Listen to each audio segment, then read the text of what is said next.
The Futile Facade. Chapter 5. RB. To say that Regulus Black was having a bad week was an understatement equal to noting that the wizarding public was perturbed by the recent events of the Quidditch World Cup. The truth was somewhat nearer to mass hysteria, and the Ministry dullards seemed keen to place the blame solely on the tournament orchestrators. Crouch and Bagman were in the political doghouse, and Regulus had rapidly spent every ounce of social capital his name afforded to avoid the same fate. Never mind that this entire fiasco was a security issue, he thought bitterly.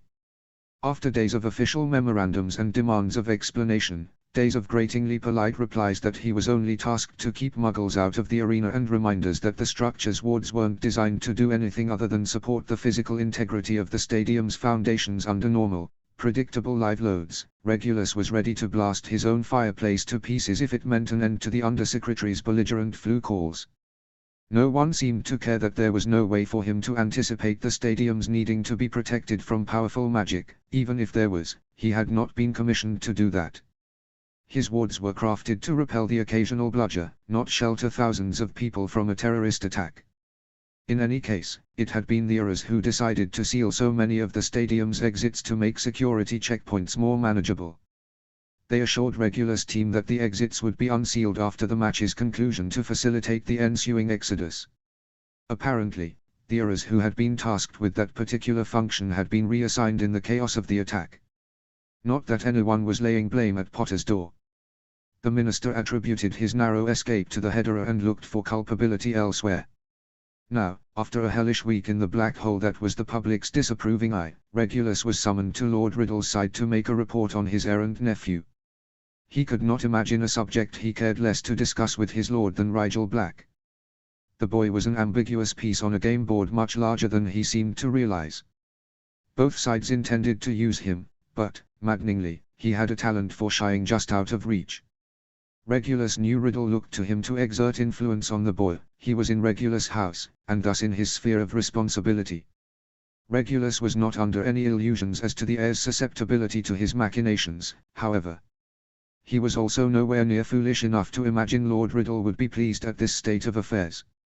As he stepped into the capacious hall that served as Riddle's receiving room at his remote estate, Regulus wiped the disgruntlement from his features and cleared his mind with the ease of rote practice. He knew better than to arm Lord Riddle with the knowledge of his displeasure. He walked down the center of the room slowly, his footsteps soft on the long, silk rug that marked the straight path toward the dais. His bow was low and respectful but unhurried. He would follow this wizard unhesitantly, but he would not trip over himself to grovel. The opulent display of candles and gilded, emerald-studded throne might impress some of Riddle's underlings, but wealth was nothing to Regulus. The power that radiated from the man upon the throne, however, was a different matter. "Rise," Regulus Riddle said after an unnecessary increment. Regulus did not need a stiff spine to remind him where his loyalties were owed. "Tell me what has occupied young Rigel these past months." Regulus met Riddle's eyes briefly, then flicked his gaze to the man's left ear instead. "My nephew is recently returned from abroad. His internship in the Darien Gap community was extended due to some sort of outbreak, and he returned to England yesterday. So he truly did have plans for the summer," Riddle mused. Regulus said nothing, as the comment was not, he thought, intended for him.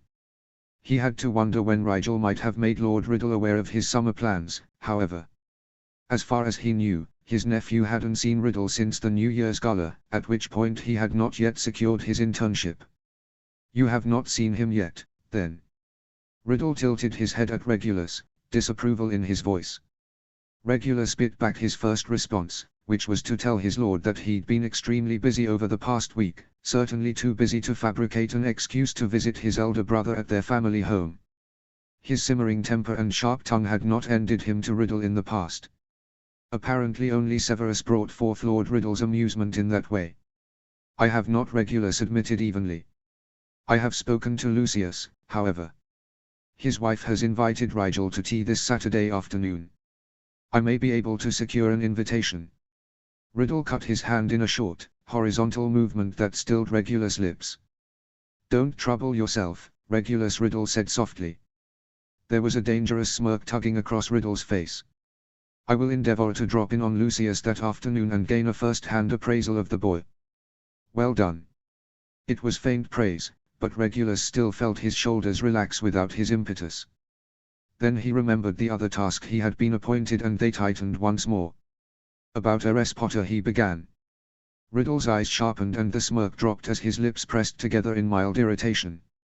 Regulus had mixed feelings about revealing this information to his lord, but he was not a liar, well, not today, at least. She may be a bigger threat to your plans than we thought. Riddle released an elegant sneer. She didn't take to your advice, then. Not in the least, Regulus confirmed. She is at least as attached to Rigel as he is to her. Her influence over him is, I admit, greater than my own, and she's made it clear she brooks no attempt to separate the two. Arrogant girl, Riddle murmured. Regulus wasn't sure about that.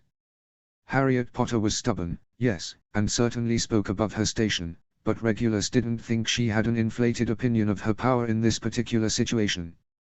When Riddle let the silence go unusually long, a dark scowl on his face, Regulus offered a rare piece of unsolicited advice to his lord. You may consider involving Severus, he said. As Riddle's eyes locked onto his once more, Regulus silently asked his half-blood friend for his forgiveness. Severus would not thank him for what he was about to reveal. He's been working with R.S. Potter this summer. I have no hold over the girl, but Severus, well, her goal is to become a potions mistress. It would be difficult to achieve with one of the most respected masters of the field standing in her way. The laugh that followed his suggestion was entirely pleased.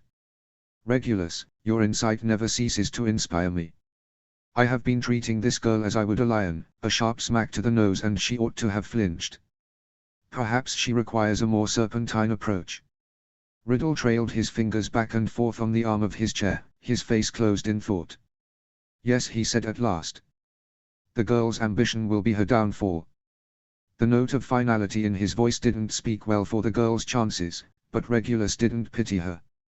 He'd warned her to distance herself from his nephew, told her flat out she didn't belong in the circles he was being elevated into. That she didn't heed him was her own misfortune.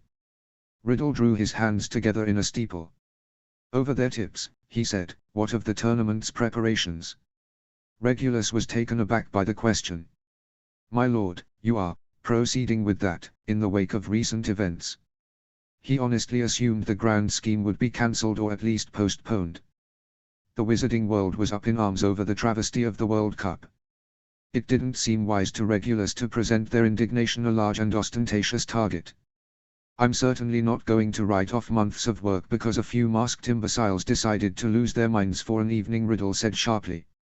I only fear it may be seen as politically incendiary, Regulus said carefully. Given the current atmosphere. It is incendiary in the way we need it to be, Riddle said, lowering his lids in a way that precluded further argument.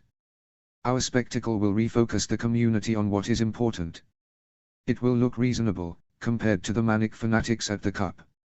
Our legislation will be a natural extension of the point we prove. In any case, the Ministry's Department of Magical Games and Sports is now desperate for revenue to recompense the claims of property loss currently being levied against it. I couldn't stop our little show if I wanted to. And I suppose Messrs. Bagman and Crouch will be so eager to see its smooth execution that your every demand will be satisfied, Regulus guessed. If he was not certain that his lord had nothing to do with the attack on the World Cup, he might wonder at the convenience. No, he mentally chided himself. Not convenience. Riddle simply takes every advantage the world affords him. The seated wizard smiled, and it was edged with dark satisfaction. Indeed, Regulus. We may be moving in Dumbledore's jurisdiction, but this time I will have complete control of how the year plays out. HP. When Archie returned from the Darien Gap, it was to relieved smiles and concerned glances. Sirius especially hovered the first couple of days, scarcely letting Archie out of his sight except to sleep. When Harry and Archie were at last afforded some time alone, Archie was half exasperated, half saddened by the family's doting. It's like he didn't expect me to come back, he said, tracing invisible patterns in his green bedspread. He keeps looking at me like he isn't sure I did come back. I haven't changed that much, have I? Harry knew he didn't want to hear it, but he really had changed. The Archie who came back from the Americas was solemn-eyed and too mature, slower to laugh and quicker to fall silent.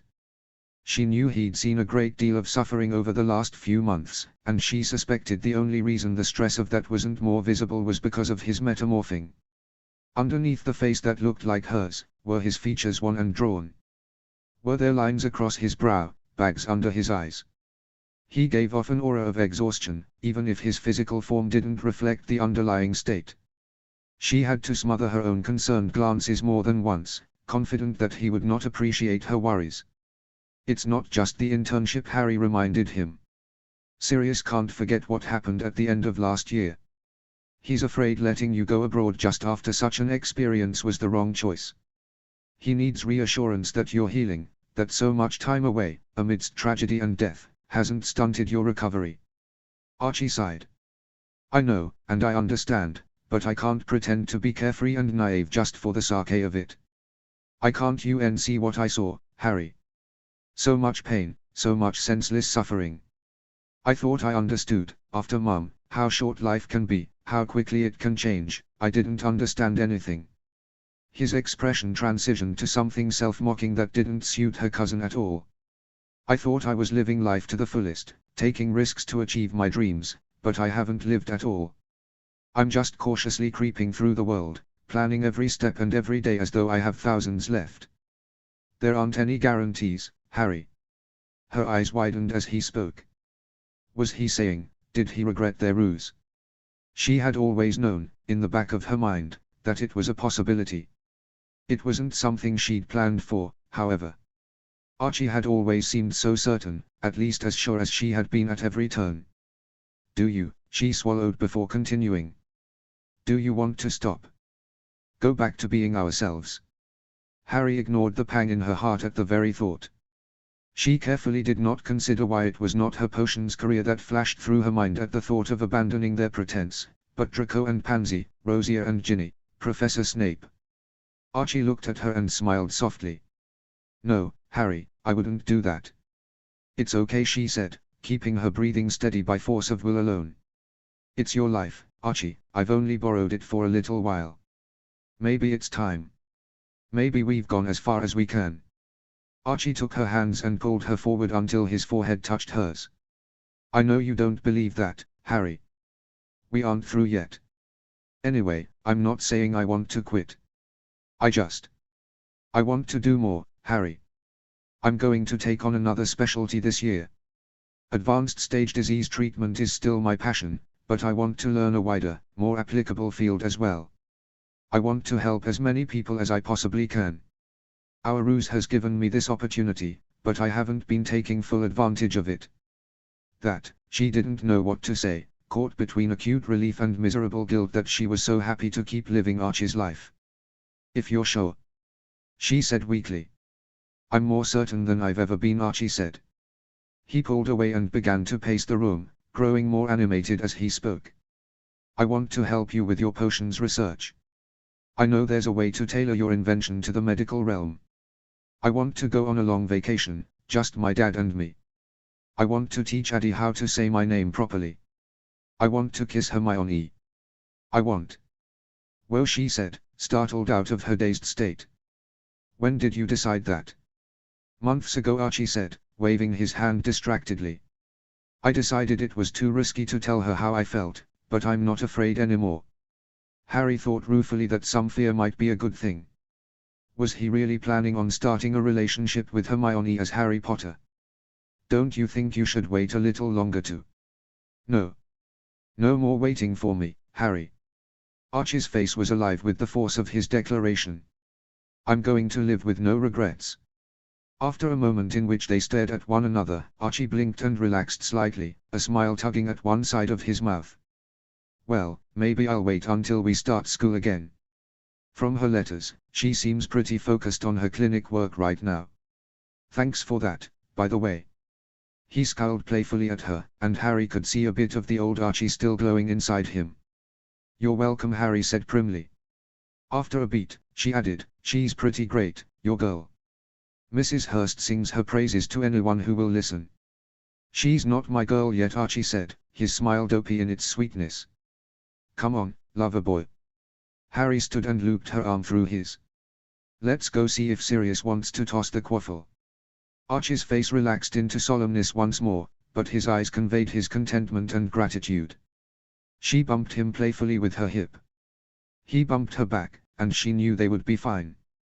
They were still a team, and whatever storm came their way, they could weather it together. -0. HP. -0. The Saturday after Archie returned, Rigel Black was cordially invited to Malfoy Manor for a mid-afternoon tea on the veranda.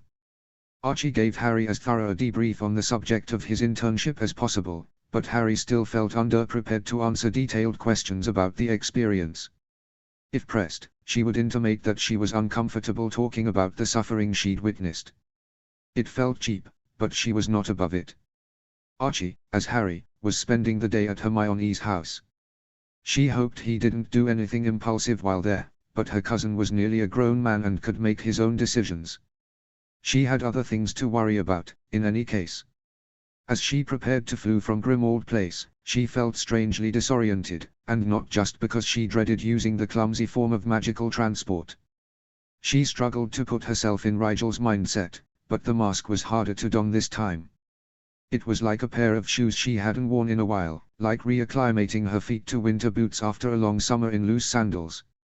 She shook herself impatiently, brushing the feeling off like a physical thing. She'd already paid the Dominion Jewel a visit to see her aura repressed in preparation of resuming her role as Rigel. It really shouldn't be this difficult, after 3 years of practice. I am Rigel Black, she told herself. I am a 14-year-old boy in Slytherin House who has spent the summer caring for diseased tribes in the Americas. I am going to my friend's house to catch up with his family and assure them that I am whole and healthy and mentally stable. Yes. She nodded. That would do. She stepped through the flue and stumbled out the other side with inevitable fanfare. She climbed to her feet from where she'd landed sprawled on the flue room rug and rubbed absently at her elbow as she looked around. There was no house elf to greet her, this time. Instead, Draco was waiting impatiently on a settee. He stood slowly as she divested herself of the last of the fireplace dust and walked toward him. Draco, it's good to see you. She smiled and stepped closer, intending to hug her friend, but he didn't step forward to meet her, so she stopped, somewhat awkwardly close, and tilted her head slightly in confusion. Rigel. Draco acknowledged her with a long look, straight-faced and serious. Good to have you back. If Rigel hadn't seen as Harry how Draco missed Rigel over the summer, she might think from his greeting that he hadn't noticed her absence at all. Thank you for inviting me to tea, she said, falling back on polite formality in the wake of her bemusement. Mother invited you, Draco reminded her, still acting odd. Almost rude, in fact. Where is your mother? Rigel asked. She's with Father, Draco said, finally turning toward the door. Tea will be in half an hour. They wanted us to be able to catch up, first. That's kind of them, Rigel murmured, following her blonde friend out into the hall. He led her through the maze-like mansion, up a very long flight of stairs and down another hall until they reached a door with a magnificent dragon carved and painted in exquisite detail on its surface. This is my room, Draco said, somewhat unnecessarily. He pushed the door open and led her inside before closing it again with a firm click. She took a moment to look around. Draco's room was closer to a suite, really. She could see a connecting bathroom and double doors leading to a large closet on the far wall. To the right, a handsome four-poster bed sat overflowing with covers and pillows. None of the patterns really matched, making her think Draco had accumulated them in pieces over a long period of time. In addition to the set of clawfoot dressers and bedside tables, the room was dominated by a large desk and matching hutch, which was overflowing with books and parchment. The only decorations visible were a dozen brooms that had been mounted along the walls horizontally, at varying heights. The models were all different, with some looking to be quite old, much too old to have been Draco's as a child. I collect them, Draco said, his cool demeanor breaking momentarily as some embarrassment crept into his tone. Leave it to the Malfoys to let their child collect hideously expensive sports relics as a hobby. They suit the room, Rigel offered. The brooms were the only sign of personality in an otherwise stark space. It looked like the room of a boy who had recently outgrown childish things and subsequently got rid of them, yet hadn't had time to acquire new things. Her friend made a meaningless noise that was neither agreement nor disagreement. She sighed and said, "What's wrong, Dre?" He scowled at her. You really have to ask. I'm not being deliberately obtuse, if that's what you're asking, Rigel said, her voice a bit dry. She wished Draco would just come out with whatever was bothering him. She couldn't fix it if she didn't know. Draco's expression was both annoyed and incredulous. You told your cousin about my empathy. I did, she said, blinking. I tell Harry everything. You know that. So every secret I tell you is going to be passed along without consulting me, Draco bit out. She hesitated. The answer was yes, absolutely, but she knew that wasn't what her friend wanted to hear. She couldn't help that Rigel and Harry were the same person, and she couldn't explain to Draco that there was no telling involved at all. She supposed she could pretend as Harry to not know things about Draco, but wasn't that more dishonest? He must have seen the answer in her eyes, or perhaps felt it from her emotions, because he growled and actually reached out to shake her by the shoulders, as though the movement might facilitate her understanding. Rigel, I trusted you. Don't you understand why I'm upset? She nodded slowly, but still said, if you trust me, you trust who I trust. You trust Harry. That's not how secrets work, Rigel. The blonde threw his hands up in exasperation. Rigel allowed herself a small smile when he wasn't looking. If Draco was resorting to such dramatics, he wasn't really all that angry. She suspected he just wanted her to apologize. Instead, a contrary instinct told her to needle him further. Don't you tell Pansy everything you find out about my secrets. That's different. Draco had his theatrical outrage on a roll. Pansy is friends with you, too.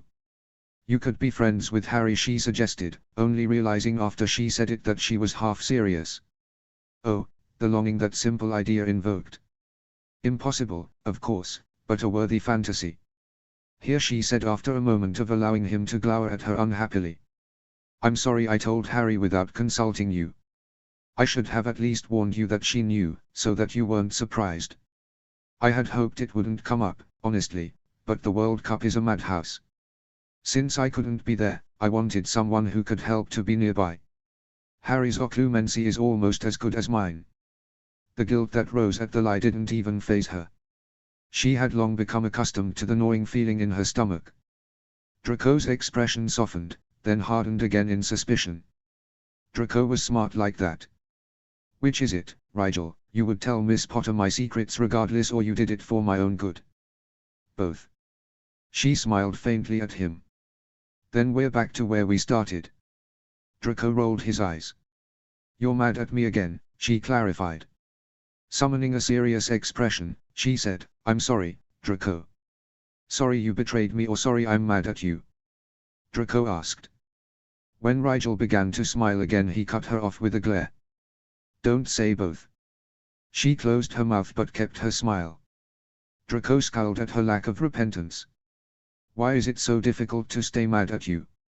I used to be very good at being cross, but you drain it right out of me.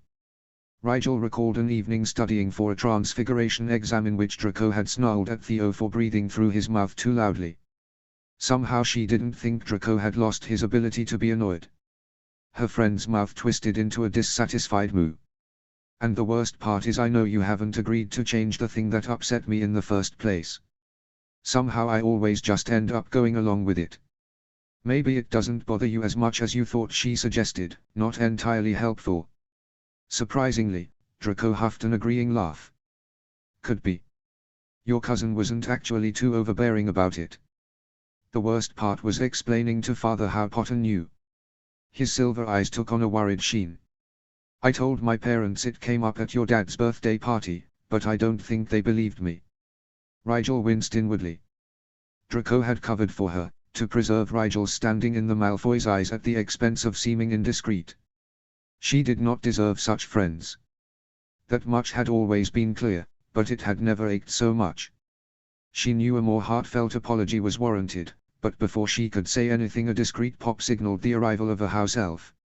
Not Dobby, who she recalled had been relieved of service to the Malfoys last summer as Draco's empathy asserted itself in the form of a sympathetic madness.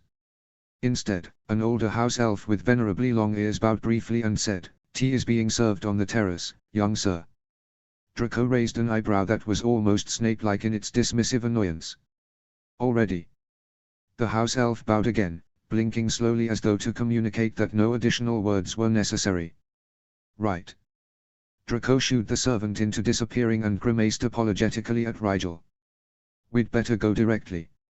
Rigel didn't like to leave things unsaid between them. She supposed there would be time after tea to repair their friendship properly, though. She followed him through the convoluted corridors, wondering vaguely whether Malfoy Manor had been designed to purposely drive invaders insane. They certainly were not taking the same path that they had coming to her friend's room earlier. It was only upon nearing the doors to the manor's spacious lawn that she began to recognize her surroundings somewhat. The terrace stone gleamed with a fresh polish as they stepped out into the late summer sun. While previously Rigel had only seen the veranda open and empty, it now featured a charming wicker and glass table shaded by an assortment of large silk cloths that had been artfully charmed to undulate above the seating in overlapping waves. Stepping nearer, she realized the spelled silk would also produce a gentle breeze as it moved over the heads of those at the table. Very clever. Her appreciation for the arrangement took a sharp dive when she realized just who was sitting at the table. Her eyes skipped over the two Malfoys and locked with ominous incredulity on a coal-black head of neatly arranged hair. The man beneath it looked up and predatory blue eyes met her own polyjuiced grey. It took every steel nerve she possessed to keep walking calming toward the group. By the time they reached the table, her face betrayed nothing of the inner unpleasantness that was churning her stomach. This was the man indirectly responsible for Pettigrew's presence at the castle last year.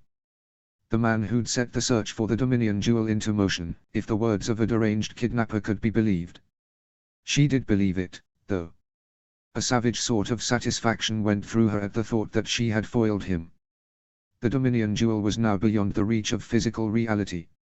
Pettigrew was dead. She hoped Mr. Malfoy had indeed delivered her little message to Riddle at the end of term. She would have paid several galleons to have been there when it was delivered. As Mrs. Malfoy rose to greet her, the two men rose from their seats as well. Mr. Malfoy was a mask of cool pleasantness. Riddle simply looked satisfied. He thinks he has me right where he wants me, she thought, allowing a caustic thrum to rush through her. Someone really ought to take him down a peg. From the corner of her eye, she could see Draco's head turning slowly to regard her, a frown pinching his brow into confusion. She tamped down on her emotion belatedly. She hadn't meant to reveal to her friend how much she disliked the unexpected addition to their tea party. Thankfully, Draco was distracted when he noticed the tarts piled on the center of the table. They were blueberry. He sent his mother an absolutely betrayed expression, which she countered with a quelling look of her own before turning her attention to Rigel. "Welcome home, Rigel," Mrs. Malfoy said, coming forward to lightly embrace her around the shoulders. The warmth in her smile belied the gentle courtesy. "We are very glad to have you, and fortunate that Lord Riddle happened to drop by on some business for Lucius just as the table was being set." She would bet her favorite cauldron that it hadn't been a coincidence. Rigel summoned her manners like a blanket to cover the icy irritation that Riddle's presence had stirred up. She smiled back at Narcissa with the strength of genuine regard. "I have not truly returned to England until this moment, my lady. Thank you for your kind invitation. Nothing like a civilized gathering to wash away the ignoble remnants of foreign barbarism," Mr. Malfoy said. The slight ironic tilt to his mouth was the only thing that saved his comment from indecorous xenophobia. "The world is vast and varied," Rigel said, hoping that sounded appropriately seasoned. Having never traveled much herself, she had no clue what other civilizations were like. She was not entirely convinced that an English tea service was the pinnacle of all human society, however. It seemed statistically convenient. "Indeed," Riddle put in, holding a hand toward her imperiously. "You simply must regale us with tales of the Central American natives." She reciprocated the gesture slowly. Handshakes were not terribly common in pure-blooded customs, particularly after initial introductions had already been made. As her palm made contact with his, she had to clench her stomach against a sudden disquieting sensation. Her eyes widened as she recognized the feeling of magical core resonance.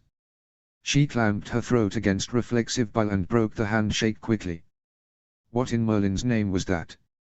There was absolutely no reason for her magic to resonate with Riddle's. Resonance only happened when sufficiently identical magical cores came into contact. She had never heard of it happening between two different people. The disgust she felt at the thought that her magic could be at all similar to Riddle's colored her words when she said, belatedly, it wasn't all that interesting. I spent most of my time in sick rooms, not integrating with the tribes much at all. Draco mentioned some kind of quarantine, Mrs. Malfoy said sympathetically as they all claimed seats around the table. Rigel sat next to Draco, across from his parents with Riddle at the head of the table. It must have been a very trying summer for you. I like to keep busy, Rigel said, bringing a small smile to her face. Helping people is satisfying, and I learned a lot. Not a bad way to spend a few months. I didn't have anything better to do, in any case. Riddle's expression was blank, but she could see the annoyance in his eyes when she blithely referred to his offer to train her in magic as not worth considering. It wasn't as though she needed it, after all. The disaster of a few months ago had at least forced the confrontation with her magic to a head. That charitable attitude will serve you well as head of House Black one day, Mr. Malfoy said approvingly. My cousin mentioned your own recent contributions to charity, Harry said politely. House Black will be hard put to match the generosity of House Malfoy. Miss Potter is an interesting young woman, Mr. Malfoy observed. Our interactions with her at the World Cup were memorable. You look so much like her, Narcissa added, her eyes roving over Rigel's face almost incredulously before turning back to the tea service as she poured for all five of them. She had expected this, and so her affected embarrassment was entirely practiced. I can't really help it, she said, rueful sheepishness in every syllable. My father thinks it's unconscious. I just end up looking like Harry, no matter what I do. It starts to drift if we don't see one another for a while, but then it accelerates once we are together again. That's why you always look so weird after you go home for winter or summer break. Draco said, looking vindicated even as he doctored his tea with sugar. Pansy, and I thought you had highly irregular growth spurts. Rigel laughed. I'm just grateful my cousin isn't too feminine looking. That's unkind, Mrs. Malfoy chided. She did not disagree, however. Draco appeared to have just had a realization. So this isn't what you really look like. Rigel pretended to think about it unconcernedly for a moment as she took her first sip of the tea. It was black but laced with a subtle citrus, and not noticeably poisoned, which was always reassuring. I suppose it's not what my genetics would project. I can't change it, though, so in effect this is my real appearance, for now, in any case. She diverted the subject before anyone could dig any deeper into her supposed metamorphism. I'm sorry to hear about the difficulties you encountered at the end of the World Cup match. The way Harry describes it, everything unfolded quite abruptly into chaos. She could still recall the panicked energy of the crowd as it surged around her and the horrified fascination that bloomed at the sight of that snake-eating skull. She did her best to portray a clinical concern, however, as though she'd only heard the story second-hand. It was a shocking turn of events, Mrs. Malfoy agreed, shuddering delicately. An unforgivable lapse in security, Mr. Malfoy added, not seeming to notice the implied insult toward Lord Potter. The more so as those responsible have yet to be apprehended. It is only a matter of time, Riddle asserted. The miscreants will attempt another scene and tip their hand. Let us hope they are stopped before it comes to that, Mrs. Malfoy said, her voice a tad uneasy. Her gaze strayed to Draco, and Rigel knew she was remembering how badly he'd been affected by the chaos and terror of that night. In the meantime, let us hope the country backs away from the edge of collective hysteria it's been teetering toward, Mr. Malfoy drawled. The prophet is utterly out of control, printing sensationalist eyewitness accounts and wild speculation into the motives of those madmen.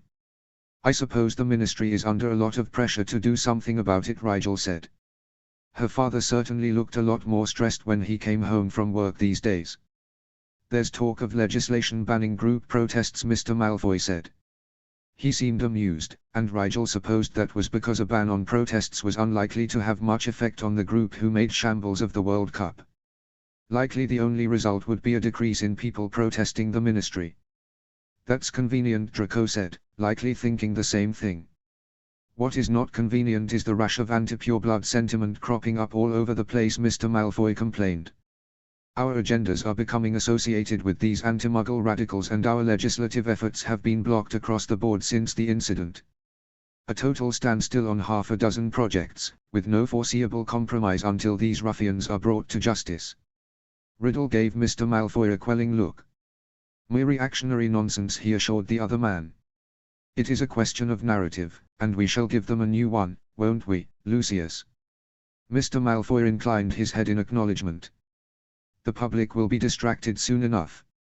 Are the plans going forward, then?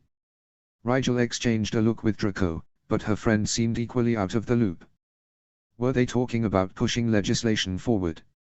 They'd just admitted to being stymied in that area, so it must be something else. Whatever Riddle had planned would have to be pretty sensational to distract people from the historical catastrophe that the World Cup had been. Mrs. Malfoy caught Rigel and Draco's questioning expressions and smiled. You'll find out soon enough, boys. What does that mean, Mother? Draco asked, eyes narrowing. Why not just tell us now, if that is true? And ruin the surprise. Mr. Malfoy smirked. Just you wait, Draco. It's going to be a very interesting year for you. Rigel was getting a bad feeling in her stomach again. Riddle had promised. He had assured her that he would stop involving Hogwarts in his schemes. Surely she was misunderstanding, and he could not be planning something like that again. I for one have had enough interesting years at Hogwarts, Rigel said, somewhat pointedly. A quiet year would be nice, for once. No doubt, Riddle said smoothly. A shame events are not always in our control. The Ministry as a whole has been organizing this year's upcoming entertainment for some time. Our allies are merely going to take advantage of the distraction to highlight some of the more convincing aspects of our party's platforms. She didn't believe that any more than she believed the smile on his face. Riddle was behind whatever it was. He was using the Ministry as a shield to get around their agreement. There was nothing she could do, she realized, except watch and wait and, if the necessity arose, attempt to undermine the man's plans once more. So she pasted an encouraging expression on her face and said, "Good luck with your endeavors this year, then. The Sow party could use a bit of good press, I'm sure." Mrs. Malfoy shot her an alarmed look, and Mr. Malfoy blinked at her in slow disbelief. Riddle merely smiled at her, though it no longer reached his eyes. With Rigel Black supporting us, I'm sure our goals will be met. Post-asked. Narcissa swiftly took control of the conversation, inquiring as to Draco's plans for his dueling club in the coming year. Rigel sipped her tea as her friend outlined the curriculum he'd come up with over the summer months. She lost the thread of discussion as her mind chased down various suspicions and theories about whatever it was Riddle and the Sow party had in store for them. It was infuriating that Riddle thought himself so secure as to taunt her with the knowledge of a plot she could not prevent. He was looking for a reaction from her. Why else come here, why even bring it up in front of her? He wanted something from her, and until she knew what that was, she risked playing into his hands unknowing. She would ask James, she decided. If the Ministry itself was truly involved in whatever it was, other people would know about it. The Aero department was likely to be included in planning any large-scale event, particularly in light of the recent security incident on everyone's mind. She would not rise to Riddle's bait and press him for information. She had far more trustworthy sources. She was drawn back into socializing when Draco asked if she minded his making Pansy the dueling club's deputy manager. She assured him that Pansy would make an excellent assistant coach. "You know I don't have the integrity for teaching," she added, joking. "I wouldn't have imagined such a vice in you," Narcissa protested, smiling. She clearly expected a jest. "Oh, Rigel always cheats," Draco said, giving his mother a resigned look. "That's why he gets paired with Edmund so often, he doesn't mind being dumped in the dirt." Rigel smiled winningly. "He shouldn't get so close to me. I can't help it if he's clumsy with his feet." "It is amazing how many people become clumsy when your feet get too close to theirs," Draco said, shaking his head in mock censure. "I just like to keep people on their toes," Rigel protested. "Or off them," Draco shot back. She couldn't deny that, so she merely sipped her tea again while the others laughed politely. The rest of the tea service proceeded surprisingly smoothly. Riddle kept his comments to neutral, non-provoking observations. Draco even deigned to eat one of the abominable non-strawberry tarts. When all the tea had been consumed, compliments were exchanged and the group rose to part ways. "We look forward to hosting you again soon," Rigel Narcissa said, resting one hand on Rigel's shoulder in a fond gesture. "The anticipation is mine, Lady Malfoy." Rigel bowed briefly to Mr. Malfoy and nodded to Riddle somewhat stiffly. "Thank you for the scintillating conversation today, gentlemen. I am honored by the tolerance extended to an impertinent young man like myself." "Enjoy the upcoming term," Mr. Malfoy said, a mysterious smirk coloring his words once more. "Perhaps we shall encounter one another again soon," Mr. Riddle added. His polite expression was distant, but that didn't stop Rigel from getting the impression that his words were a promise. Or perhaps a warning. "I'll walk Rigel to the flue," Draco said, subtly tugging on Rigel's robe sleeve until she tore her gaze from Riddle's mockingly blank face and followed him back inside. They walked for a few moments before Draco turned his head and frowned openly at her. "You really don't like Lord Riddle?" "I detest him," she said flatly. Draco had probably guessed as much already from what his empathy would be telling him. "You shouldn't make it so clear," the blonde boy admonished. "He is dangerous, no matter what you think of him personally." "He already knows what I think of him," Rigel admitted. "Pretending won't make him less dangerous." "I'm getting this. Don't stand too close to Rigel," instinct, Draco said, looking unnerved. "I hope you know what you're doing." She didn't really. But she would as soon as she figured out what Riddle was up to. "Don't worry, Draco. I'm always careful." "And yet it never does you any good," Draco muttered. Rigel didn't disagree. He was almost depressingly correct. Despite the trouble she'd run into over the years, however, she had learned. She had grown. She was smarter, stronger, and no longer the naive girl whose only wish was to study potions under Master Snape. She would not be controlled any longer by those who thought they could take advantage of her inexperience and youth. If Riddle sought to test her this year, he would be unprepared for the results. -0. HP. -0. The last days of summer passed too quickly. She had a dozen projects she wanted to finish before the train in September and not enough time left to please her. One task she made plenty of time for was the potion lessons she'd promised Leo for the rogue's children. After a couple of questions it was clear that the children knew almost nothing about potions beyond the names of the most common ones available for purchase at the average apothecary. She asked Rispar to organize a 3-class series the second week in August, and when nearly all of the children who'd attended the first class showed up at the third, she considered the program a tentative success. They met in the courtyard at the Phoenix, Harry standing against one of the walls with a table of vials, each unlabeled and containing a sample of various good-to-know potions. The children sat on little stools in a semicircle facing her, and each had been given a small chalkboard and a piece of chalk. Since this was their final lesson, they were playing a game. Harry passed the vials around, each labeled 1 through 8, and the children took it in turns inspecting each vial and writing down which they thought was which. She collected the vials once more and then lined them up on the table so the labels were easy to see. "Who thinks they know what number 1 is?" Harry asked.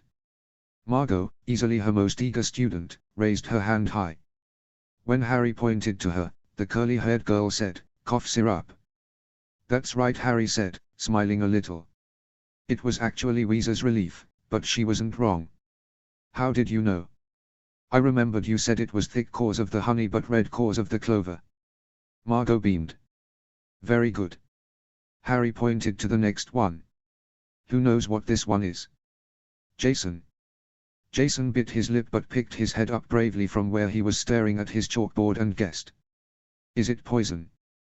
Henry laughed loudly, but a look from Harry turned his laugh into a cough. She turned back to Jason. "Why do you think it's poison?" "The cork is all shiny." "You said the extra shiny corks are to make extra sure nothing gets out as shouldn't." Jason did not sound very sure of this, but his big hopeful eyes were devastatingly entreating. "I did say that, good memory," Harry said. "A tightly sealed cork is a good clue. There's one other type of potion that people put really tight corks on, though. Do you remember?" Jason shook his head sadly. Henry was quick to laugh again. Harry raised an eyebrow at the boy. He'd been the most restless student in her class, and even now his feet bounced impatiently against the dirt and his fingers drummed on his chalkboard. At her look, Henry stopped bouncing for a moment and said, "The expensive ones, right?" Nobody wants to spill a potion that costs a galleon a drop. Harry nodded. Exactly. This is dreamless sleep. In a way, Jason was right, too. Dreamless sleep can be very bad for you if you take it too much. It is also very expensive, so for both those reasons it is usually tightly sealed. Also, you can tell it's dreamless sleep by the way it shimmers when you hold it up to the light, see? Very few potions will make a rainbow like that when the light goes through it. She walked them through the rest of the potions slowly. They surprised her with the amount of information they remembered from just a couple of classes earlier in the week. Children could absorb knowledge at an astonishing rate. She thought it was a shame that formal schooling didn't start until 11 for most wizarding children, and not at all for some, like those in her class. The tutoring system just wasn't enough, especially at the rates some charged for their services. Harry and Archie had Remus, of course. He'd tutored them in most of their informal childhood education. Lily had taught her to read, but Remus had taught her history, maths, social organization, and, of course, had introduced her to potions. These kids didn't have a Remus. Maybe they should. Leo walked into the courtyard just as they were finishing up for the day. He was met with a chorus of King Leo, and Your Highness, by the excitable class. Leo looked around with exaggerated surprise and planted his hands on his hips. What is this? He demanded. A coup. New. Cora laughed so hard she rocked back on her stool. We're in class, silly Margot told him, giggling behind one hand. Well, if that was true, then you could tell me what you learned, Leo said, grinning down at them. Go on. Harry laughed. Tell Leo your 3 Cs. There are 7 Cs, Harry. Leo shook his head in exaggerated despair. Honestly, what are you teaching them? Jason came to her defense at once. The 3 checking CS, he exclaimed. The 3 things you have to check to figure out what potion it is. And what are the 3 CS? Leo asked. Color, consistency, and cork, the children chorused perfectly. And what do you never, ever do with a potion you don't recognize? Harry prompted. Smell it. Touch it. Taste it. You all pass, Harry declared. Good work, everyone. This is our last class for the summer, so I'll see you all in the winter, okay? The children cheered and scrambled toward the kitchen door. Leo snagged Cora's collar as she passed and held her behind. She pouted briefly, but managed to clasp her hands in a semblance of patience as Leo said, any word from the ministry? Cora scowled. They aren't gonna pay. Sal says the games and sports people says they only have to pay for the guest stuff. Since we didn't have tickets to the match, our caravan doesn't matter. Leo nodded. All right. I thought they might say that. Tell Sal to come by the Phoenix this week and the Rogue will give the troop enough to buy a new caravan. Really? Cora's green eyes lit up in her small face. Thank you, Highness. Leo held up a hand. It comes with a condition. Sal's troop will pay double taxes starting next year and continuing until the cost is paid back. Okay. I'll go tell him right now. Cora saluted Leo sharply and ran into the kitchen with a wide smile. Harry waited until the girl had disappeared inside before asking, did her caravan burn in the fire? And everything they owned inside it, Leo said. His face was shadowed as he shook his head in disgust. The ministry is trying everything they can to get out of paying reparations for the personal property damaged or lost in the World Cup fiasco. The Department of Magical Games and Sports is nearly bankrupt, and the slew of sponsors pulling their support in the wake of public outrage isn't helping. They can't even afford to refund the tickets they sold, much less replace all that was consumed by the flames. So the Rogue is helping out. Harry smiled. That's nice of you. It's only a no-interest loan, Leo said, shrugging. We can afford to do that much. The tournament this summer was more successful than we hoped. A lot of the proceeds have been invested into projects to see us through the winter comfortably, but there's enough coin left over for unexpected trouble. Harry nodded, thinking it was lucky that the Rogue had organized the tournament when they did. Leo's position would be doubly secure, having demonstrated his ability to defend the lower alleys both physically and economically in times of hardship. He really did make a good king, for all that it seemed absurd for a young man of his years to take on such a title. Harry returned the potion samples to her kit and Leo helped her carry the table back through the kitchen and into the Phoenix's main dining area. Solemn was at her elbow with a glass of cold milk in his hand before she'd even brushed the dust from her hands. Leo looked pityingly at her as he accepted a mug of ale from the old innkeeper and sat down to kick up his heels on the bench. "When will you let your hair down, lass? Everyone around here knows your secret. After the tournament, you could relax for once." "I am very relaxed," Harry assured him, taking the seat across from him. She rested her chin on one hand in pointedly languid repose and drank deep from her cup with the other. "And everyone only knows I'm a girl now. They don't know who I am, who my family is. Or do you think no one would care that my father is the man responsible for the periodic raids on their homes and businesses? I'd be branded a spy, and your job security would probably take a hit just for associating with me." Leo winced. "That may be overstating it." "Not by much." Harry smiled. "Besides, I don't need that stuff to unwind." "How do you know if you've never tried it?" Leo asked, teasing again. "Maybe you've never truly unwound in your life. Most mechanisms intended to be wound work best when they are," Harry pointed out. "But not too tight," Leo countered. Harry shrugged. "Depends on how much pressure the spring in question can withstand, I suppose. It would surely take an inordinate amount of tension to wind a thing too far. If anyone could." Leo held up a hand to ward off the drops of milk she flicked his way. "All right. Sorry, princess. I'll leave you to your milk." "You can't fool me, anyway," Harry said. "I know you only drink ale to look more mature to your constituents. Once I caught you switching your glass for Mayek's empty one when he wasn't looking." Leo's eyebrows rose. "Did you now? It seems I am the one who shouldn't relax around you." "You can never relax," she said, grimacing apologetically. "But then, you signed up for that." Leo toasted her words silently. Changing the subject, she asked, "Have you had any luck tracking down the man I told you about the night of the finals?" Leo put his cup down and leaned across the table to speak more quietly. "Not luck as such. Mayek's been investigating relentlessly. He's like a dog with a bone, convinced that everything is connected to Scar." "Did you manage to peg him for drugging you?"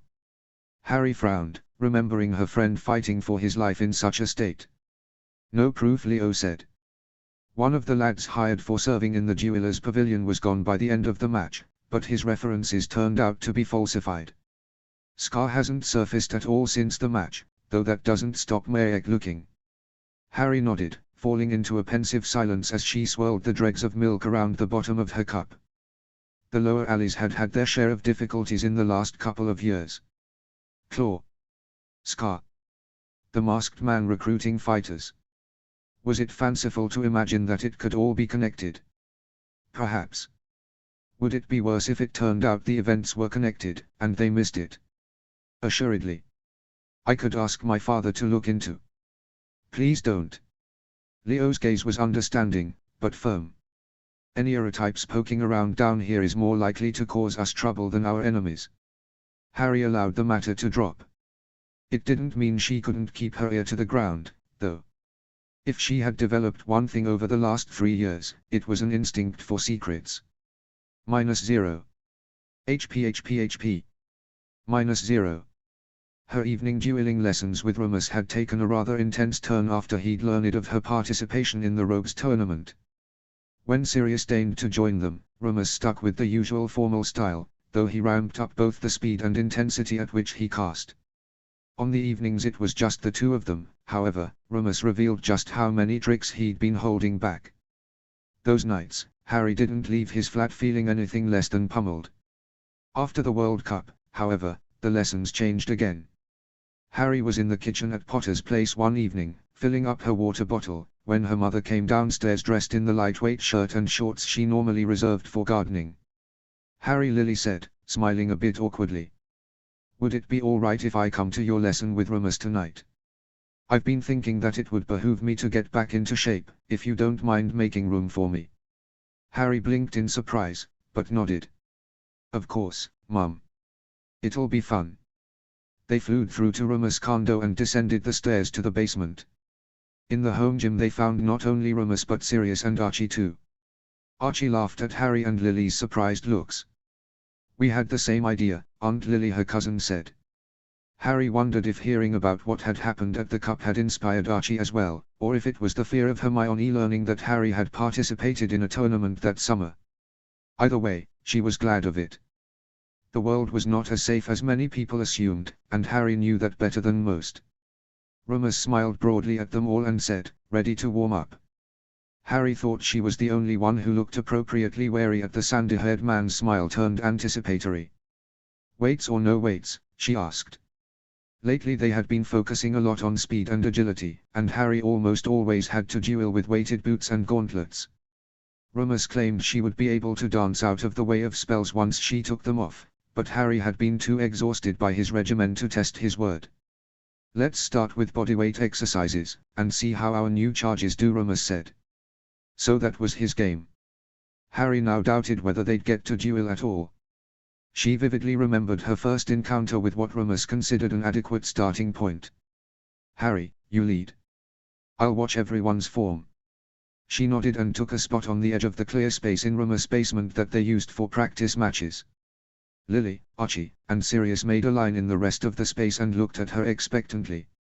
Harry dropped into a push-up position gamely and turned her head to make sure everyone was ready before lowering her elbows to right angles and rising again. 1. She kept the pace slow and steady, focusing on form more than speed. On 20 she turned her head and grinned to see Archie lying on the ground with his chin in his hand, grimacing at her. Lily was still pushing, though her arms shook with the effort, and Sirius was doing one-handed push-ups. "Show off," Harry said.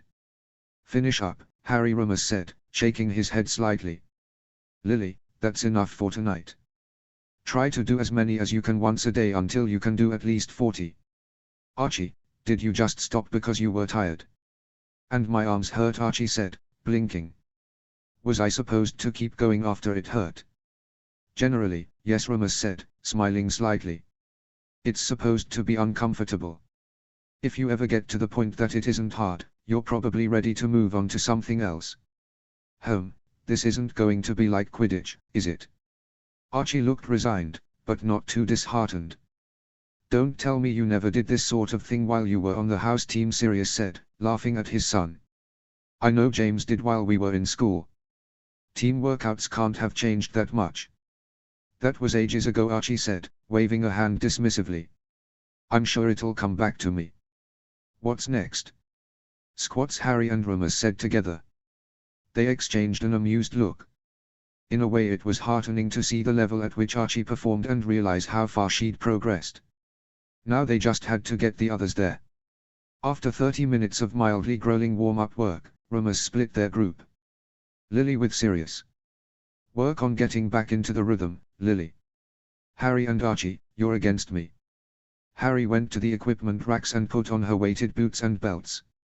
When Archie cocked his head questioningly at her, she shook hers. "You won't need one yet. You won't need a wand," either, Remus said cheerfully.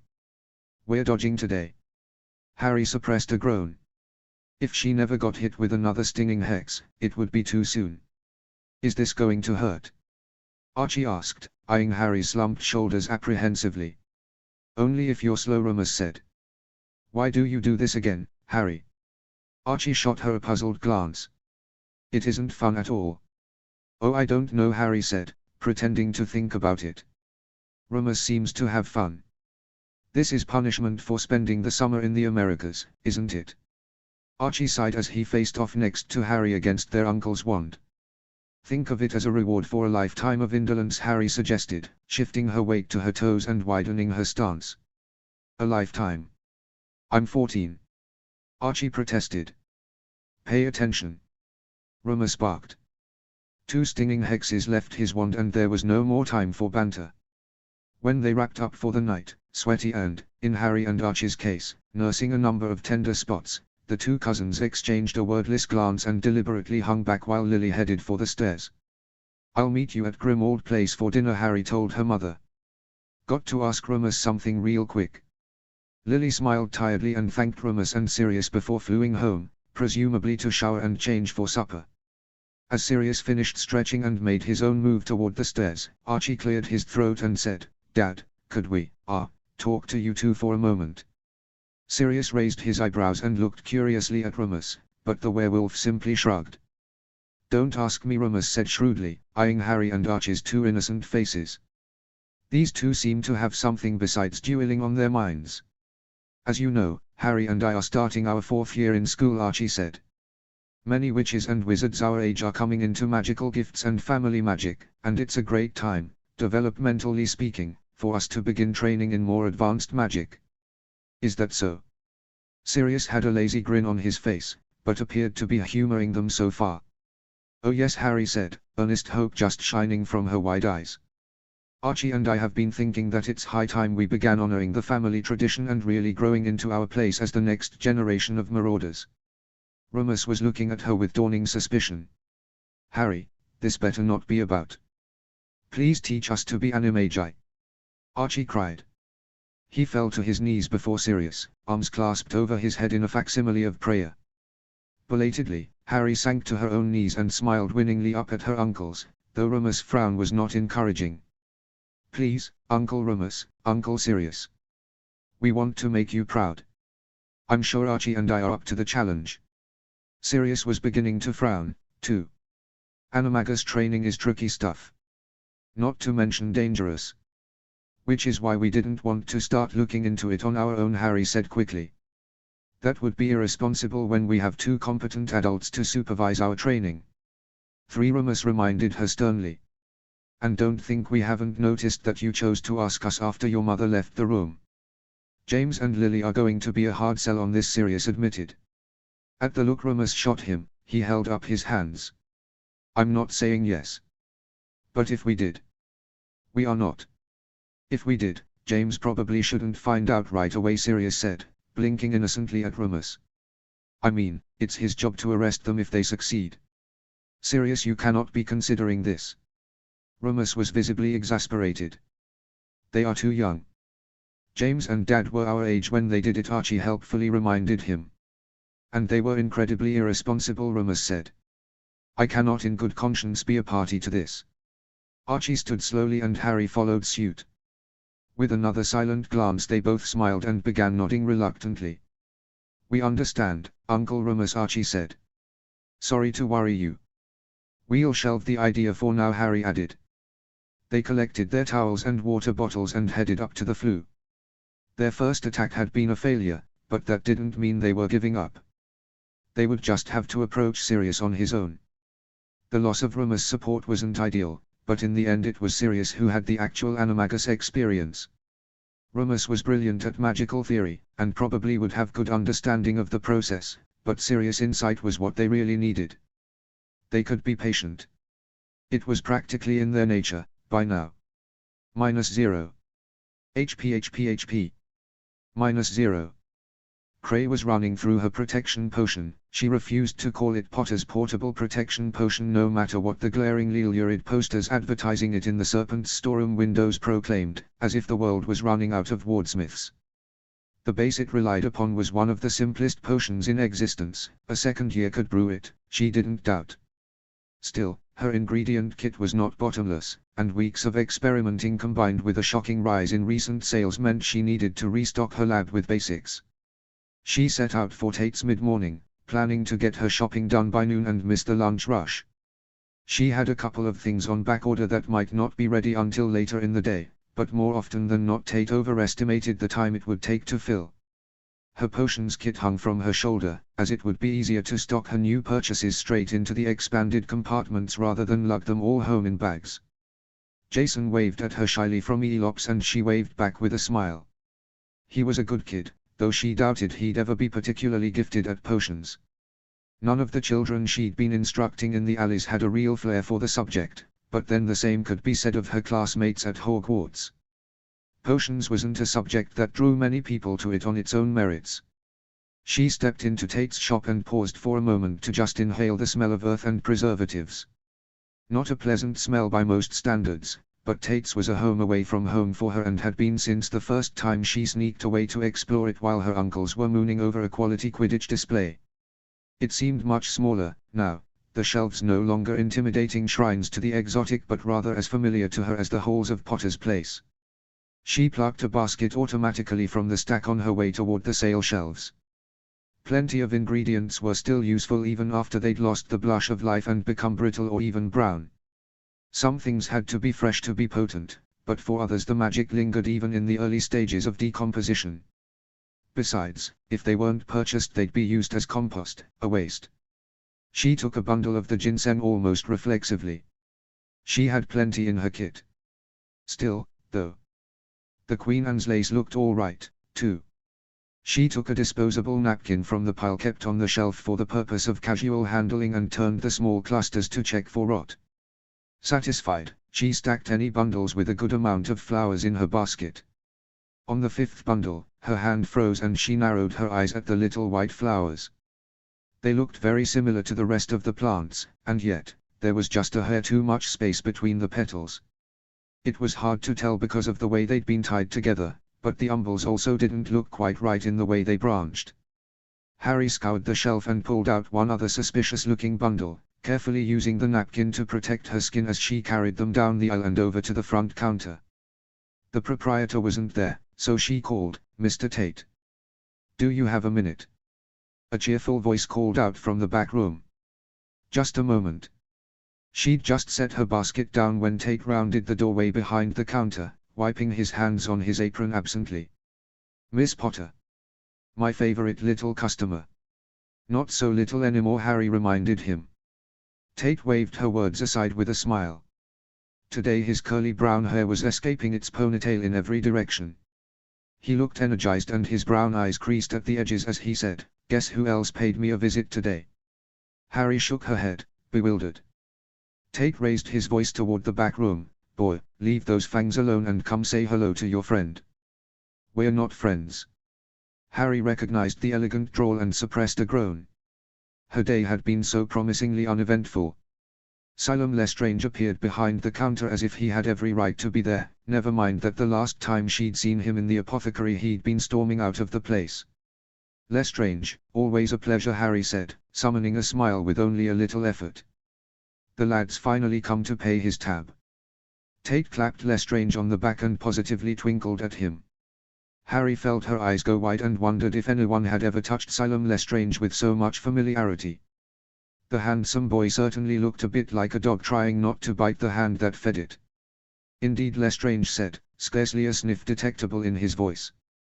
"Mr. Tate was just showing me some of his more unusual ingredients." Harry felt a slight twinge in her chest. Tate had a secret store of special ingredients. And he'd shown them to Lestrange. She felt a little betrayed. The expression on Lestrange's face said he could tell, and he was enjoying her disappointment. "You can't beat the quality here," she said, deciding not to engage the question hanging in the air between them.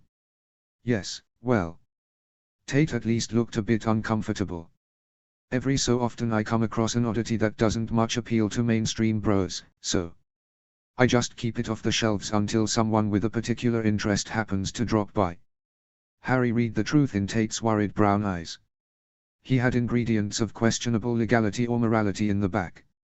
She supposed it really didn't matter if he hadn't ever offered to show her because she was a young, naive-looking girl or because her father was an era.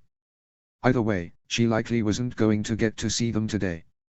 She gestured to the bundles of flowers she'd pulled from the shelf and said, "I just wanted to let you know I think some hemlock was mixed in with your Queen Anne's lace." Tate's face grew worried for an entirely different reason. "Surely not," he said, pulling a pair of gloves out of one of his apron's many pockets to protect his skin before picking the flowers up gently. He turned them this way and that, a frown slowly overtaking his countenance.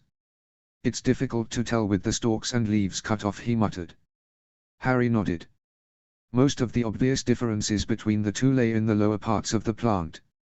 The flowers were almost identical. "Compare them to these," she said, bending to retrieve one of the actual Queen Anne's lace clusters from her basket. Lestrange, who never doubted that his opinion was wanted, took it from her and pulled the flowers down and away from the center. "See this?" He indicated a single, tiny red flower in the very middle of the white clusters. "This is how you know it's Queen Anne's lace.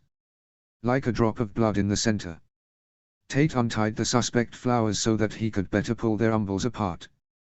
The bundle fell naturally into a much wider, rounder shape once free of the string. "Good Merlin, it is hemlock," he breathed. Dropping the poisonous flowers, he discarded his gloves hurriedly and retrieved a thick logbook from under the counter. "I got that shipment last week. Didn't sell much, went to the sale shelf this morning." He began paging through the book with feverish intensity. Every now and then he scribbled something down on a scrap piece of parchment. After a few minutes in which Harry exchanged a series of silent, awkward glances with Lestrange, Tate stood up straight and wiped his brow with the back of his wrist. 5 people purchased Queen Anne's lace since that shipment, Tate said. "Mr. Lestrange, I'm sorry, but I will have to continue our discussion another day. I must contact these customers immediately and pray that no irreparable harm has been done." His eyes moved down the short list and he sighed in obvious dismay. "What is it?" Harry asked, frowning slightly as well. She had hoped she was just being paranoid. Hemlock was extremely dangerous even in small quantities, and Queen Anne's lace was used in a few fairly common contraceptives. It reacted entirely differently from hemlock in a potion, of course, but an inexperienced brewer might not notice. "I have contact information for only 3 of these customers," Tate said. "One I have a name for, but no address, and the last—" He gulped visibly. "It was a vampire. Merlin preserve me if I poisoned a vampire." "Which vampire?" Harry asked, peering at the list upside down. Tate shuddered. Was too nervous to ask for his name. "I remember this one. He came in last Tuesday evening, just after I'd put the fresh shipment on the shelves. Those yellow eyes gave me the willies." The list just said tall vamp with dark hair, which probably described 80% of vampires. "Did you see a cloak?" she asked. "A black one or a grey one?" "Black, I think." He didn't sound too sure, but it was a good starting place. "A black cloak in these alleys means he's probably a member of the Strigo Shrouds," Harry reasoned. "If he was a Carpathian, he'd have had a grey cloak. The Shrouds all live in the same compound, so a message there will reach whoever bought the Queen Anne's lace, if he really was a member. If not, they may at least know how to find a random vampire or to get the word out about the mix-up." Tate stared at her for a moment. He seemed unenthused about the prospect of being in any sort of contact with vampires. Lestrange was more pointed in his critique. "If he shows up in a vampire den and admits to accidentally poisoning one of them, they will drain his blood in forfeit." "Idiot." She thought the insult was a bit uncalled for. It was an honest mistake, and it was the supplier's error, not Mr. Tate's. "I'm sure if you explain, Count Aurel will understand." "How do you know one of their names?" Lestrange gazed at her with mounting incredulity. "You sound like you hang out with those inhuman things." Harry rolled her eyes. "Careful, Lestrange, your upbringing is showing." Before Lestrange could snap back, Tate leaned forward to ask, most earnestly, "Miss Potter, are you saying you know how to contact these vampires? You could get a message to them?" Well, Harry had really planned to do other things that day. Still, it was potentially a matter of life and death, so she couldn't exactly refuse. "I can make a trip that way, sure. Is it okay if I leave my basket here? I'll come back for it after I deliver the message." Mr. Tate nodded quickly. "Of course, Miss Potter. Perhaps you could take Mr. Lestrange with you, if you're going somewhere unsavory." Harry tried not to smile. She did eye Lestrange's skinny build briefly before shaking her head, just to see the older boy flush in annoyance. "Thanks, Mr. Tate, but I can handle myself. Besides, you should send Lestrange to Gringotts with the name of the other customer. The goblins may be willing to part with some contact information for you if you explain the dire circumstances. If nothing else, the Goblin Nation likes to have wizards in their debt." Tate grimaced, but had to agree it was the best course of action for the last name. Lestrange looked mutinous, but Harry spoke again before he could protest. "We can meet back here after and you can tell me how your shaped imbuing is coming along." His fine features froze in indecision before he sneered. "I hope you have all afternoon. I've made ample progress in the necessary exercises." "It's a date," Harry simpered. The splotchy anger that bloomed on Lestrange's face was more than worth the indulgent smile Tate gave them. It is not. Harry left the shop before Lestrange could work up too much steam. She had been in the apothecary long enough that the crowds were beginning to swell in Diagon. As she turned toward the branch with Nocturne, she spotted Margot under an awning with a basket of purple flowers that sort of looked like daisies. "Asters?" she asked, coming closer and peering into the basket. Margot smiled toothily. "They bloom best in late summer," she confided. Fishing a couple nuts from her purse, Harry exchanged them for a flower. "Can you carry a message to Leo for me?" she asked, looping the aster through her belt. "It's pretty important." The red-haired girl nodded, curls bouncing. "Definitely. Right now his." She pursed her little mouth into a moo of thought. "Probably meeting with the shop's owners." "What's the message?" "There was a mistake at the apothecary and a vampire was sold a dangerous poison by accident. I'm going to the Lamia Lodge to talk to whoever is there about it, but Leo might want to know in case the shrouds get upset." Harry tilted her head at Margot. "Got all that?" Margot nodded, though she looked a little uneasy. "Leo won't like it if you visit the vampires alone." "I'll be okay," Harry promised. Margot bit her lip but nodded and hefted her basket up so the handle rested on her shoulder and the bottom was cradled close to her side. As the girl took off, Harry realized it was a practiced posture. She was fast. Harry walked slowly, mentally trying to compose an explanation for the hemlock that didn't put Tate in any danger of retaliation. She was also a little worried about missing the turn-off. She'd only been to the Lamia Lodge once, after all, and it was over a year ago in linear time, considering how much she'd folded with her time-turner the last few months of the term. When she found the right building, she recognized it without needing to glance at the crookedly hung numbers above the knocker. All the narrow windows at street level were boarded up, not in a neat, preparing for a bad storm sort of way, but in a deliberately creepy, haunted house aesthetic. The boards crisscrossed haphazardly and left gaps, though the glass behind the boards was clearly blackened so that no light would pass through regardless. She approached the ugly grey door, ignoring the scratches dramatically framing the doorknob, and grimaced as she swung it open and the hinges once again produced that horrid squeal she remembered. If she ever had reason to come to the Lamia Lodge again, she vowed she would bring oil for those criminally neglected mechanisms. The carpet in the entryway was faded and let a small puff of dust escape at her every step. She didn't know how anyone, even vampires, could live this way, but she supposed they didn't have to breathe in any case. The lobby looked, if anything, slightly shabbier than the last time she'd been there. The desk still stood in one corner of the room, but it was missing a leg now and listed to one side. Its angle of incline did not appear to bother Gavril, who slumped in a mimicry of sleep over the desk. He might have been there all day, were it not for the dust floating through the air around him to slowly resettle where it had been recently disturbed.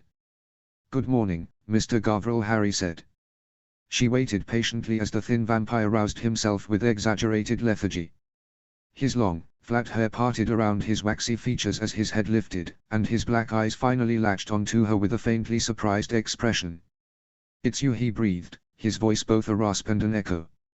In a matter of moments, he had abandoned his theater and rounded the desk to stand in front of her. Gavril was still ridiculously tall, looming over her with a height that was just unnecessary.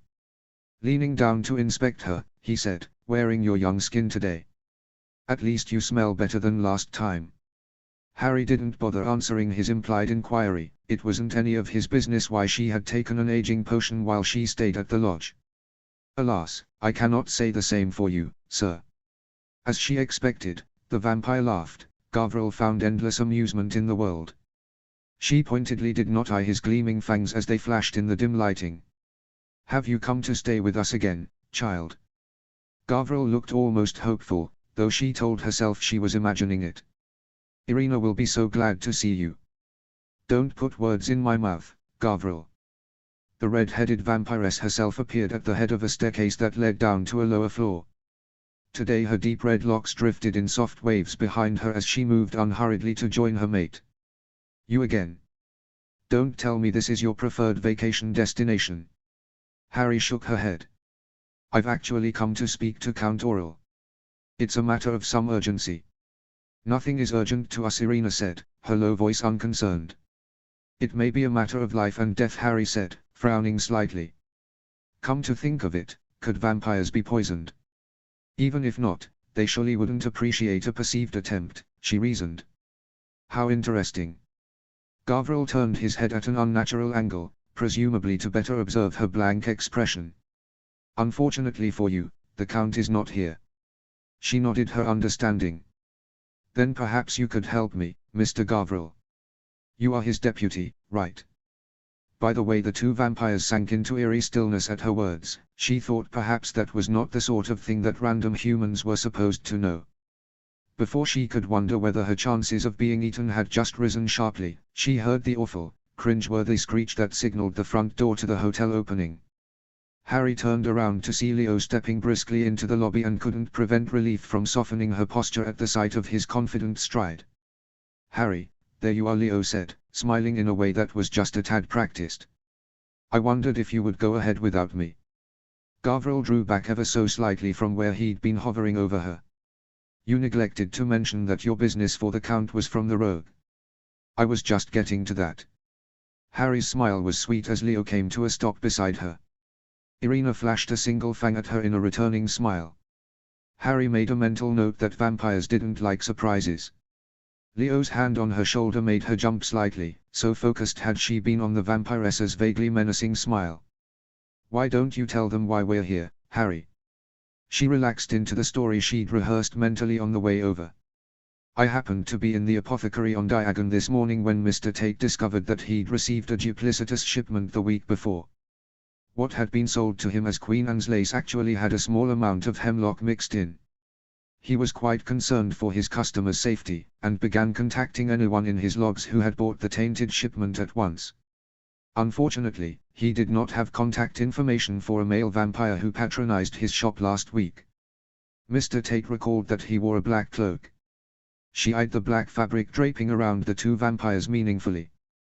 Gavriel and Irina lost some of their unnatural stillness, and Gavriel inclined his head as he finished speaking.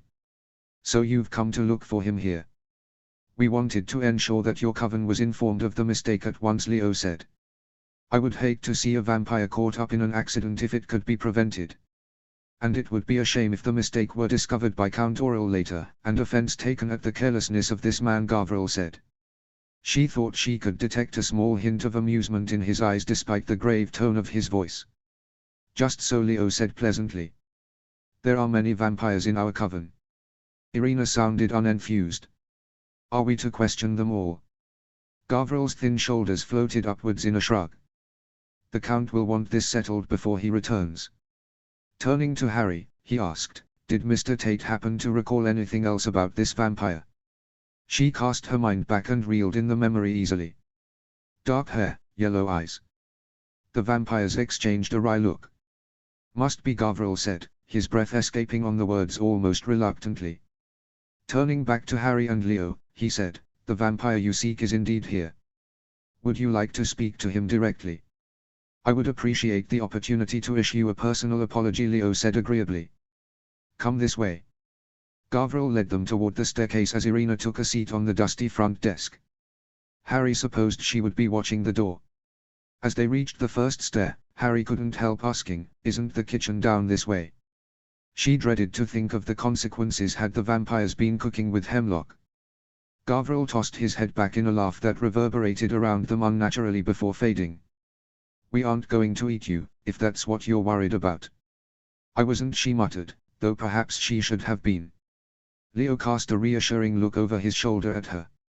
If she followed him a bit too closely down the stairs, her friend didn't seem to mind. When they reached the bottom of the stairs, blackness met them. She could barely see Leo's face and he was standing right beside her. She could hear the faint rustle of Gavriel's cloak as he continued moving, but Leo's hand on her arm dissuaded her from continuing to follow. "Could we trouble you for a light?" Leo asked, all politeness. Gavriel's chuckling met them before he reappeared in the small pool of light at the bottom of the stairs. "But of course. We never have humans down here, I'm afraid I'll have to fetch a candle." He was gone before they had time to blink, leaving them in the near darkness. "Should have just used my wand."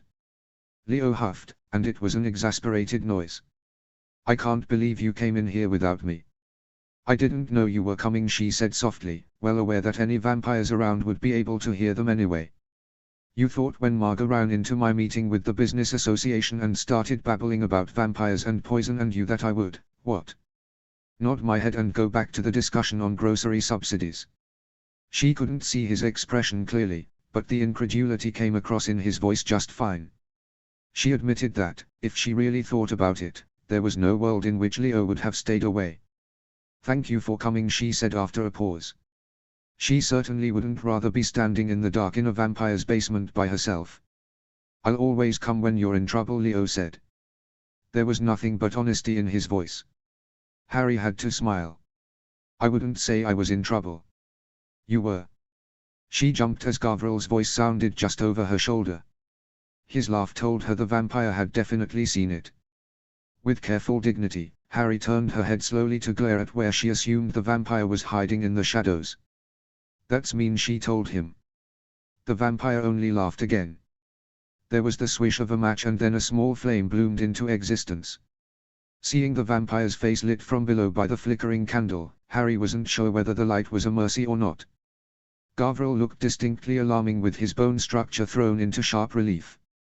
Come, my guests, Gavril said, carrying the candle left down a narrow passage that was now barely visible in the candlelight. Harry and Leo followed the light down the passage, passing several doors before coming to one with the word distillery barely legible. Fighting sudden images of vampires drinking hemlock-infused spirits, Harry held her spine straight as they entered a mid-sized workroom. From what she could see in the minimal illumination, it was a little smaller than her potions lab at home. There were several counters along the walls at what was, for Harry, chest height, and a small cauldron burned on the farthest one, the blue flames beneath giving off enough light to see the figure beside it turn toward them as they entered. Gavril, what is it? This vampire's voice was sharper than the others she'd heard. It still had a hint of the leaves in the wind quality that she now associated with his kind, but it sounded younger, for lack of a better descriptor. More alive. She could make out his arm gesturing toward her and Leo as the vampire added, I'm not hungry, so tell grandfather to let me alone. Gavril's voice was definitely exasperated when he replied. They aren't here to donate, idiot. They are here to see you. The vampire inclined his head toward Leo, his curtain of hair momentarily obscuring the candle's flame, and said, This is the rogue, Lionel Hurst, and this is his Harry. Harry blinked at being referred to in such a way, but let it pass. If you think you can influence my grandfather's politics by making nice with me, you are sadly mistaken, the vampire said sharply. Oral values a great many people's opinion above my own. If you would stop sniping long enough to listen, newborn, you could cease making such a fool of yourself, Gavril drawled. He seemed not at all impressed with what Harry could only deduce was a familial relationship between the younger vampire and the Count. We're here about a recent purchase you may have made from an apothecary on Diagon Alley, Leo said, keeping his voice friendly. There is a chance you were sold a mislabeled ingredient, and the shopkeeper is most eager to tender his apology and ensure that no harm has come of the mix-up. That seemed to take the vampire aback. At least he paused a long moment before answering. This is about the hemlock. I bought it fair, and I've no intention of returning it. You knew what it was. Harry hadn't considered that possibility. Of course I did. The vampire sounded offended now. That's why I bought it. Such a reasonable price for a poison of its potency. I couldn't believe it. I picked out all the specimens that smelled fresh, though it was more than I required for my work. Harry couldn't fathom their luck. Not only had the vampire meant to buy hemlock, but it sounded as though he'd taken most of what had been mixed into the Queen Anne's lace as well. Leo didn't sound quite as relieved as she felt when he asked, what work might that be? Oh, she thought, right. They should probably be concerned with what the vampire wanted hemlock for. Carsten has an interest in essences, Gavril said. His tone did not communicate a matching interest in the subject. It's all he does, all he has done, since he was reborn. Carsten did not seem embarrassed by his hobby. My ambition is to collect the purified essence of every substance on this earth. Everything has a purified form.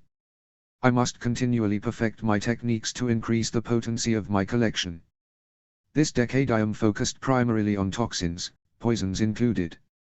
That's a fascinating aspiration, Harry said, her mind racing. How many things had he distilled in this manner? Could he truly capture the essence of such things as minerals? Animals? She suppressed a shiver. That was an unpleasant thought, actually. How long does it take you to condense something to the level you want? The young vampire must have been taken aback at her question.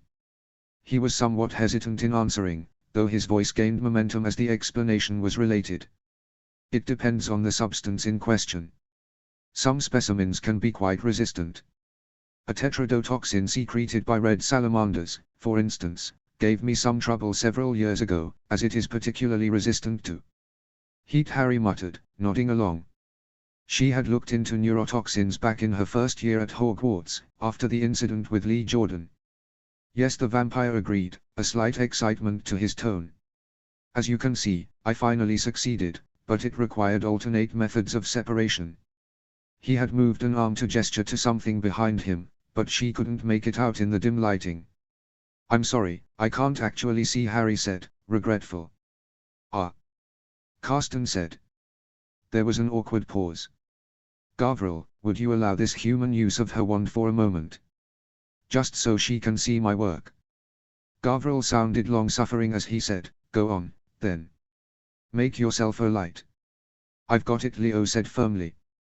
Harry is still underage. That had never stopped him encouraging her to use her wand before. Harry wondered if Leo would rather he be the one to essentially brandish a weapon in the middle of the Coven's nest, in the presence of its second-in-command. Leo's lumos hurt her eyes for a brief moment, but once she'd adjusted she marveled at what had been revealed. The moderate-sized workspace actually had a ceiling at least twice the height of its width, and filling every length of wall all the way from the counters to the ceiling were shelves. The shelves were filled entirely with vials, each labeled and carefully aligned. Harry actually held her breath as she took it all in with wide eyes. It was a library of ingredients. Her heart squeezed with envy and admiration. Amazing, she said softly. Thank you, Carsten said. She could see him properly now, and his resemblance to Count Aurel was slight, but distinct.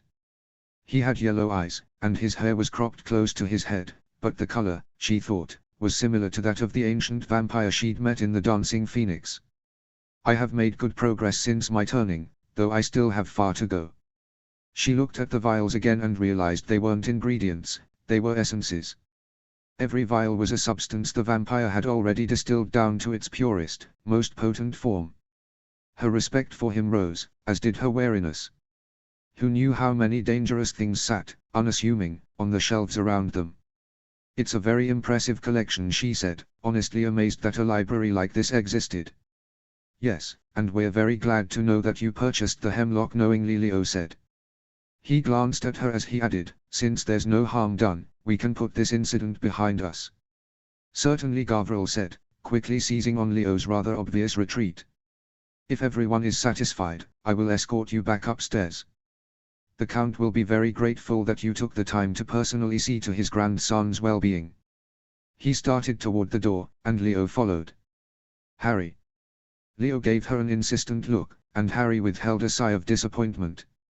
She knew that she couldn't reasonably hang around in a vampire's distillery and ply him with questions about the specimens he'd collected over however many decades he'd been roaming the earth, and yet, she really wanted to. It was lovely to meet you, Mr. Carsten, she said, giving in with good grace. Thank you for showing us your work. Maybe I will see you at Mr. Tate's sometime. Yes, perhaps. Carsten lifted a graceful hand in an aborted gesture of farewell, letting it drop again too quickly and watching them leave the distillery with a strange look on his pale face. Leo let his wand light fade and holstered it once more as Gavril led them back to the lobby. Irina hadn't moved from the desk, but she rose weightlessly at their return. Thank you for coming all this way, rogue. The vampiress cut a look to Harry, adding, and you. It could not have escaped Irina's notice that her name was Harry. Clearly it was in the nature of vampires to be vexing to wizards. It was no trouble at all, Leo said, smiling with a politician's charm. Sorry for the false alarm, Harry added, grimacing slightly. How foolish she must have seemed, thinking a creature whose senses far outstripped her own would be fooled by a flower's appearance. It speaks well of your intentions, Gavril assured them. I will be sure to appraise the Count of the Rogue's goodwill. Much obliged to you for your hospitality and understanding, Leo said, bowing slightly in a show of respect. Harry hesitated, then did the same. As she straightened she caught Irina's eyes, and the vampiress gave her another of those fang-flashing smiles. She was sure the redhead was mocking her, Harry just wasn't sure how exactly. They left the Lamia Lodge, and outside in the sunshine the air seemed cleaner, the world happier. They paused for a moment on the street to adjust their eyesight before walking back toward Nocturne's main alley. "Guess I pulled you away for nothing," Leo Harry said after a minute of silent walking. "Don't apologize," Leo said, reading her mind. "You made the right call. I need to know about this sort of thing. The Carpathian clan has been more restless of late, harassing humans who stray too close to their nest. Count Aurel helps to keep Countess Marikra in check, and the rogue needs to stay in his good graces. The Carpathians are led by a woman. Is she a real countess, or is that just what coven leaders are called?" Harry asked, fascinated despite herself. The latter Leo confirmed. "And yes, Countess Marikra has been running that coven for nearly 50 years, or so I'm told. She's rather mercurial. Some years her coven doesn't cause much trouble, but other years they're almost a pestilence." Harry digested this for a few minutes. Her train of thought was derailed when Leo looked over at her sharply and said, "So? Never been to a vampire hotel, wasn't it?" Harry stumbled in surprise at the change of subject. "Well." She stopped talking. She really had no explanation that would make sense to him.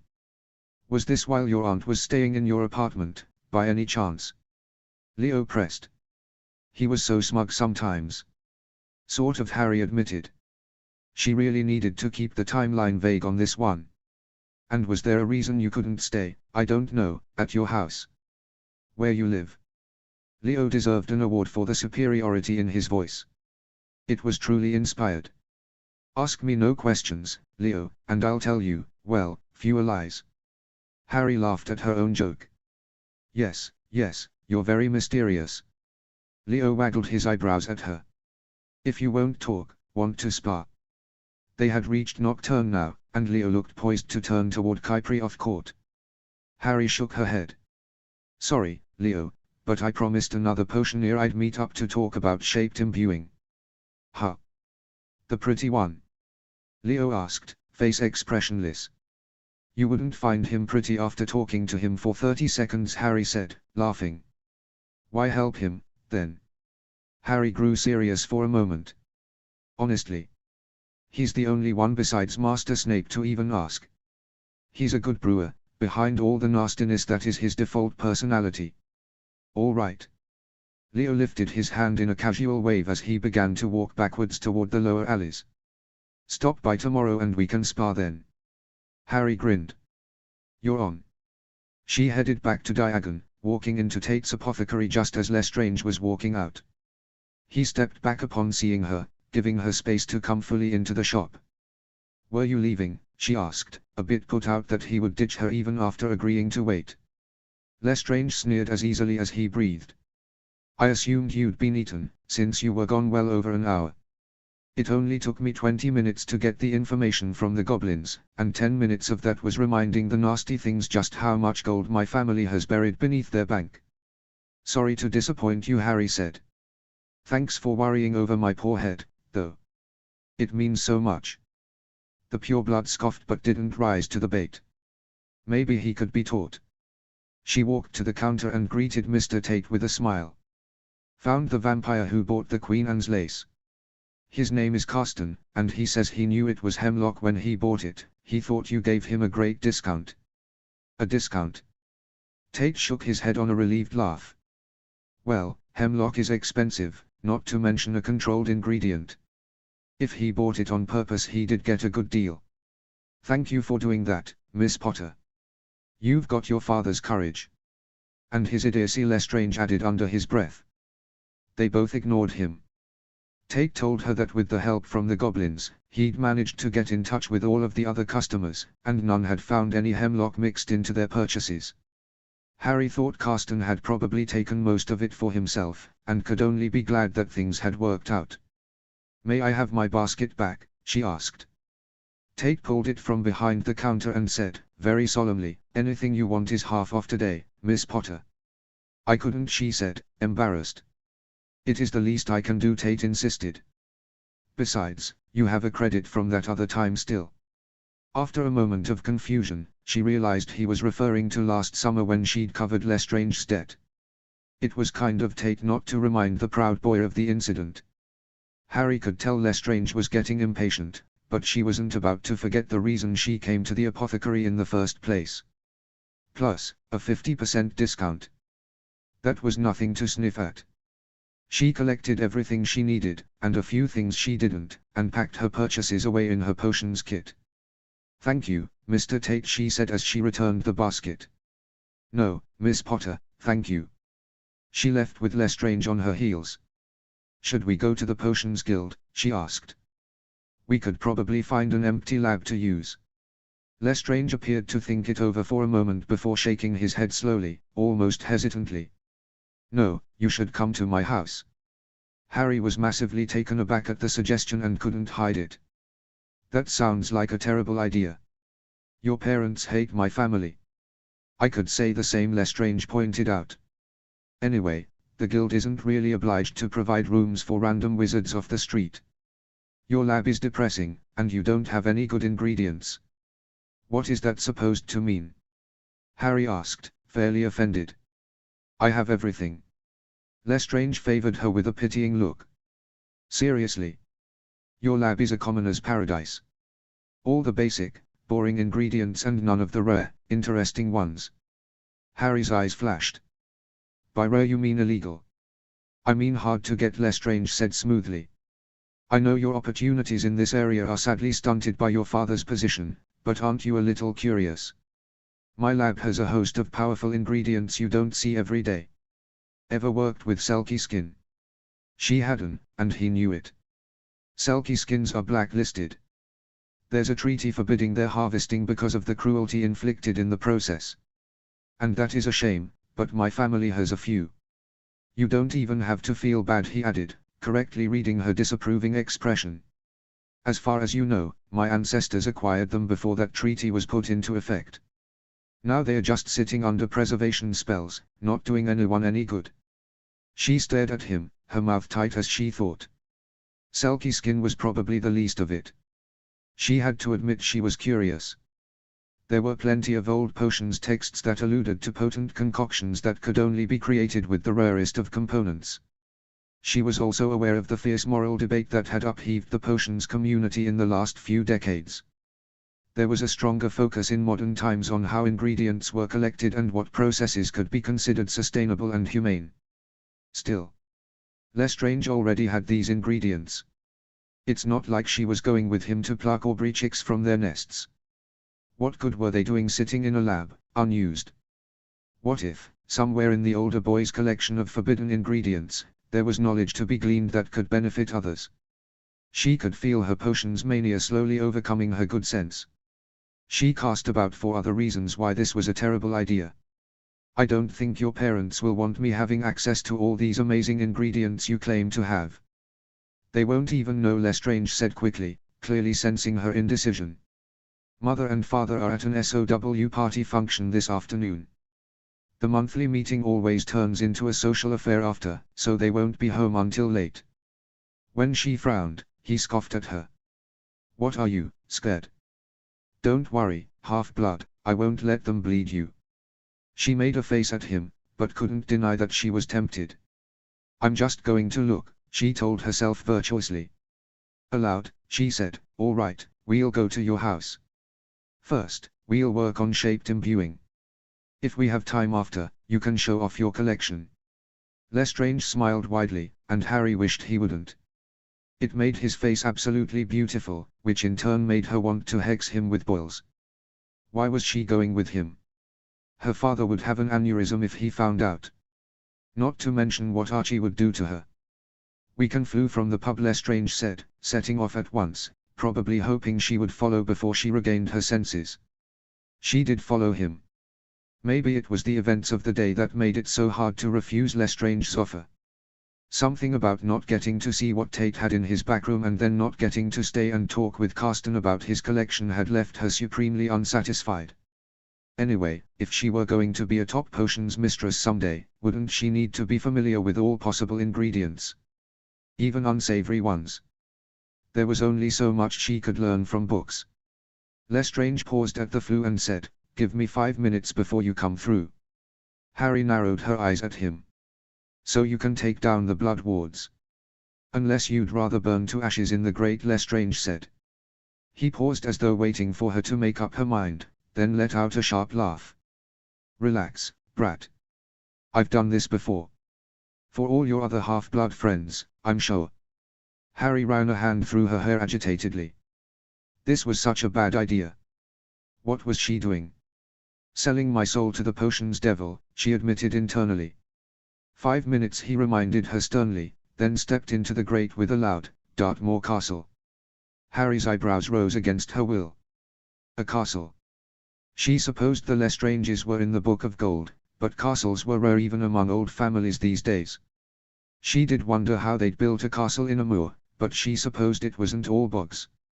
When 6 minutes had passed, she flew through to the same destination, her potions kit held close to her side to protect it from jostling as she unerringly fell out the other side onto her butt. Graceful as ever, Lestrange mocked, watching with no move to help as she regained her feet. "It's almost like your flu doesn't like me," she said, not willing to admit to Lestrange that she was just inexplicably terrible at fluing. "It has good taste," he said, pulling out his wand. She tensed slightly, but he only waved it at the flu, muttering a string of Latin too soft for her to hear. She felt the wards spring back into place, and tried not to feel trapped. He gave her a once-over, flicked his wand at her boots to remove the dust clinging to them, then nodded, apparently satisfied. "This way." She took in her surroundings silently as they moved through his home. Where Malfoy Manor was subtly elegant, with wealth gleaming quietly from every carefully designed corner, the Lestrange castle was stark, with accents of unimaginable value stuck seemingly at random throughout otherwise large and empty rooms. The beautiful rug of what looked like woven acromantula silk that seemed to continue endlessly down the passages they traversed still did nothing to disguise the bare stone floor beneath, which was crumblingly ancient. She suspected magic had a hand in keeping the rooms comfortable, as the cavernous spaces and dated masonry were just asking for a draft. When they climbed the first spiraling staircase, Harry was surprised.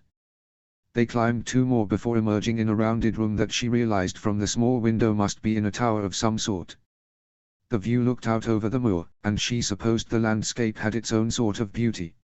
"You know," she said, looking around slowly, "I've never been in a potions lab that wasn't below ground before. Traditionally, ingredients were stored in basements and dungeons because the air was cooler down there, and better for longevity, but with the right climate control spells there was no real reason for it." "I like it," she said.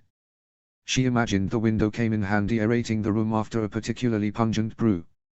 Not to mention the benefits of natural light. "So glad you approve," Lestrange said, the acridness of his tone indicating he couldn't care less what she thought. Somehow, she didn't believe it. She noted the beautiful curved bookcase that fitted perfectly to the round wall. It was filled with texts, scrolls, and journals. Seemed she wasn't the only one who hoarded old guild periodicals. The rest of the wall space had been fitted with solid granite counters. There was an intimidating tool rack beneath the window with more knives and stirring rods than even Harry owned. She walked to the center of the room where 4 gleaming cauldron stations reigned, and realized the floor around the brewing station was soft. She bounced up and down on her heels, wondering if she was imagining things. "You are so childish," her host said. He did not sound truly annoyed, though. "Why is it squishy?" she asked, bewildered. He gave her an odd look. "Haven't you ever noticed how your feet and back hurt after standing over a cauldron for a few hours?" "Sure," she said, shrugging. "You just got used to such things, if you were a brewer."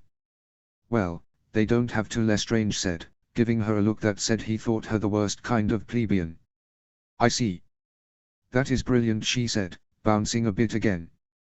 It did feel pleasantly supportive, yet comfortable beneath her boots. "Is it a spell or did you get the floors done in a special material?" "Do you really want to talk about my floors?" Lestrange asked. Harry shook her head, albeit reluctantly. She was definitely going to look into that when she had a moment. "First, wandless magic," she said, claiming one of the stools by the bookcase for her own. "How are you coming along?" "I've got the trick of it," Lestrange told her, raising a hand with a showman's flourish. The air around his appendage condensed and began to spin until a tiny cyclone was balanced in his palm. "It's really not that hard, once you know how," he mused, staring at the twister until it dispersed. Lestrange's face was serene, as though wandless magic came naturally to him. She almost bought it, except there were beads of sweat on his forehead and the room was quite comfortable. It was so like the older boy to think trying was beneath him. She had to admit he'd certainly got the hang of it, though. "That's wonderful," she said, feeling a bit like she was praising one of the rogue's kids for answering a tricky question correctly. "Elemental magic is the easiest kind of wandless magic, though. Can you do a spell?" She smiled at the affronted look he gave her. "Let's see one, then." He turned his hand palm down, this time. His face seemed to contort against his will, but a small shield did materialize on the ground in front of him. She recognized it as a basic protego and clapped her hands slowly. "That's perfect. It seems you've definitely mastered the concept, Lestrange. Nice work." "There are still a few spells I can't do wandless," he said, probably thinking his words passed for modesty. "You've plenty to work with for shaped imbuing, though," she said cheerfully. "Have you given it a go?"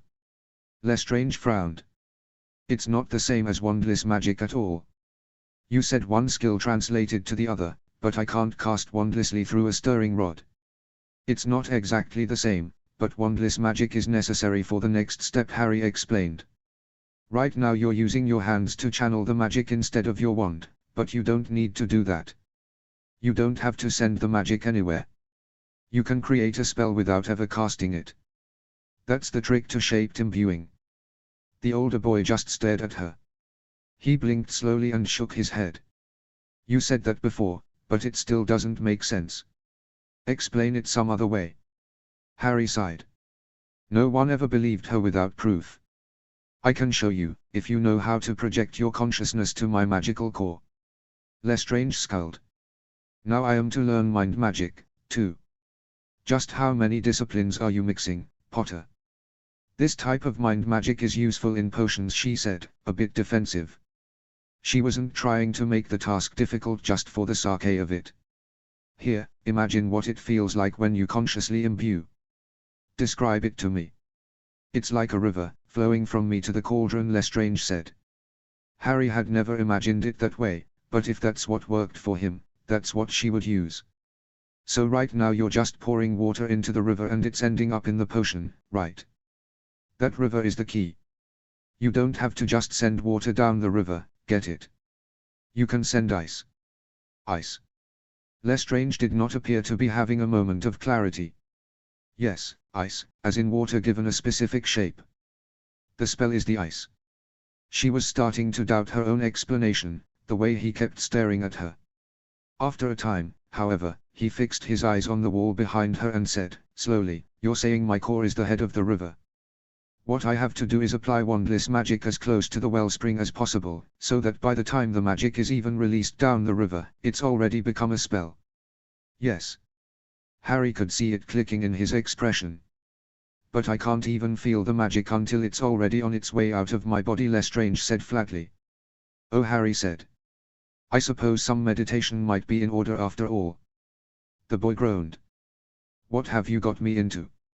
Learn wandless magic, it's no big deal. And then we'll just learn some occlumency while we're at it. Sure, all in a day's work. How the hell did you manage this in 2 months?" "I didn't." She was quick to assure him. "I already knew this stuff before I started experimenting for the guild." "Of course you did." Lestrange laughed, and the sound was a bit hollow. "Because I forgot this is standard curriculum for second years." "Just what are they teaching you in that backwater school of yours?" Harry frowned. "You seem upset." "This was your idea, I'll remind you. You certainly don't have to learn shaped imbuing if you don't want to. And have an entire new branch of potions forever out of my grasp." "I think not." The dark-haired teen took a breath and steadied his nerve. "Fine. Meditation. What do I need to do?" She explained the concept behind projecting his consciousness into becoming aware of his magical core. Once you can see the core in your mind's eye, you can differentiate between the inner and outer layers of your core, and when you get the hang of it you become aware of your core all the time. For instance, I can tell right now how much magic I've used today based on how my outer layer feels in my mind's eye. At least this won't be a waste of time if it doesn't work, Lestrange said, nodding. Harry went on without acknowledging his pessimism. When you reach that level of awareness of your own magic, it's easy to form a spell without releasing it outwardly. You'll recognize how a certain spell feels when your core forms it, if you use it enough times. Then it's just a matter of reverse engineering the instinctive process of casting a spell until you can recognize the feeling of each step separately. Once you know where the forming stops and the casting begins, you can just not do the second part. Instead, send the formed magic into a potion via conscious imbuing. The pureblood nodded, looking overwhelmed. Fine, then. I will work on that if I have time around my apprenticeship. He went to the bookcase and briskly made a series of notes on a spare piece of parchment before tucking it into a drawer and turning back to face her. It would appear we've exhausted the topic of shaped imbuing for now, he said, smiling in an anticipatory way that was not at all reassuring. Why don't we have some fun? You just want to show off, she accused, nevertheless standing from her chair at his gesture. And you want to let me, he said knowingly.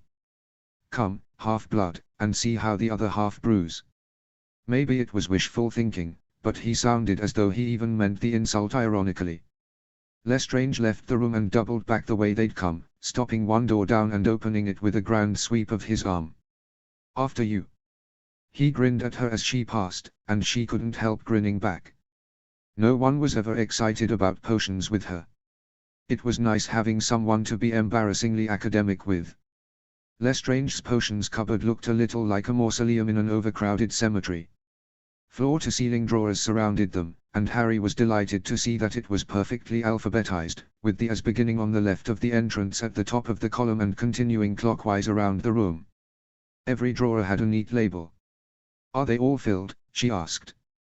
She couldn't help the low register of her voice.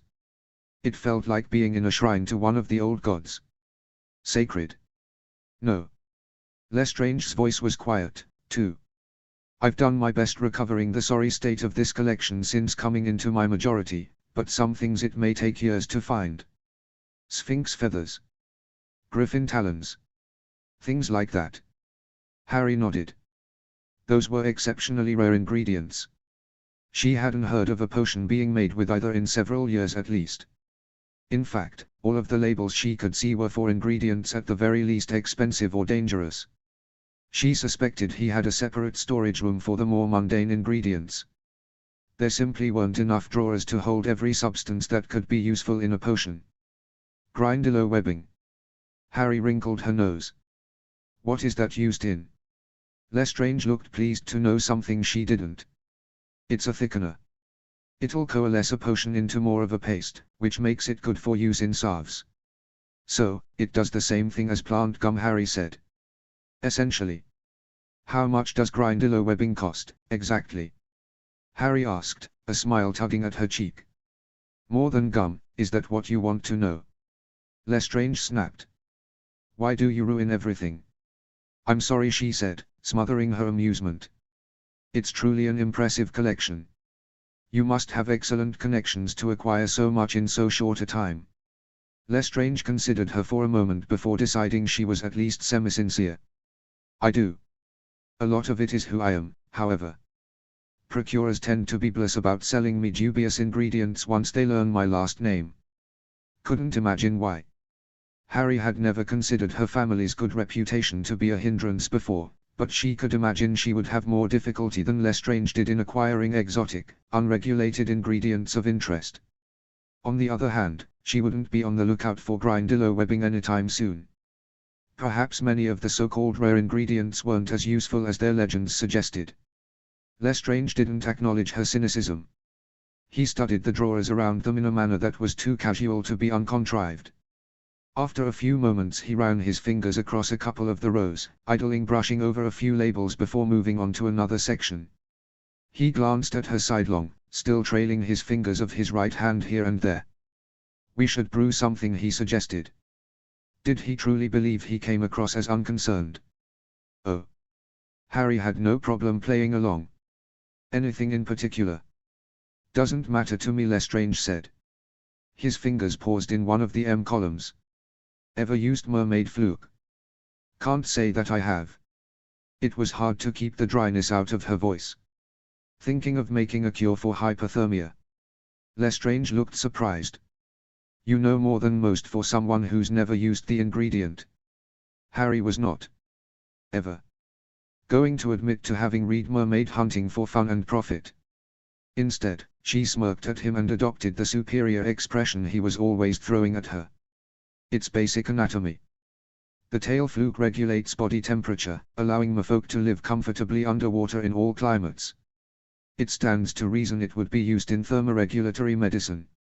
That is true, but what anatomy won't tell you is that mermaid fluke, if dried until warped, is the main ingredient in coquia cerebrum.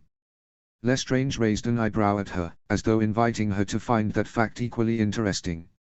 No. She could not believe he would even suggest it. Though she told herself she should have suspected something when he insisted they go to his lab to collaborate. It's a technical masterpiece, Lestrange argued quickly. It's a torture potion. You think I don't know what it does? I am not helping you make a potion to cook someone inside their own skin.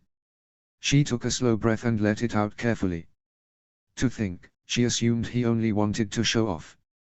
Coquia cerebrum was nearly impossible to brew without an assistant. Not to mention the magic required in the imbuing phase. It's not like I want to use it. Lestrange had the gall to sound offended at her refusal. I just want to see if we can do it. Just having that potion is a Class C felony, not to mention brewing it without an experimental license from the guild. Harry leveled him with look that said, just how dumb do you think I am? Even if she hadn't read that awful book from Borgin and Burks, she'd still know that coquia cerebrum's only use was to continually raise a person's internal temperature until their brains became scrambled eggs. It was only a suggestion, Lestrange said, somewhat bitterly. Harry cast her gaze around the room for an alternate suggestion. Something appropriately challenging, but ultimately harmless. Something that called for the sort of ingredients Lestrange would take pride in providing. Something that could also be finished in a day. Something like Liber Espire. You're kidding.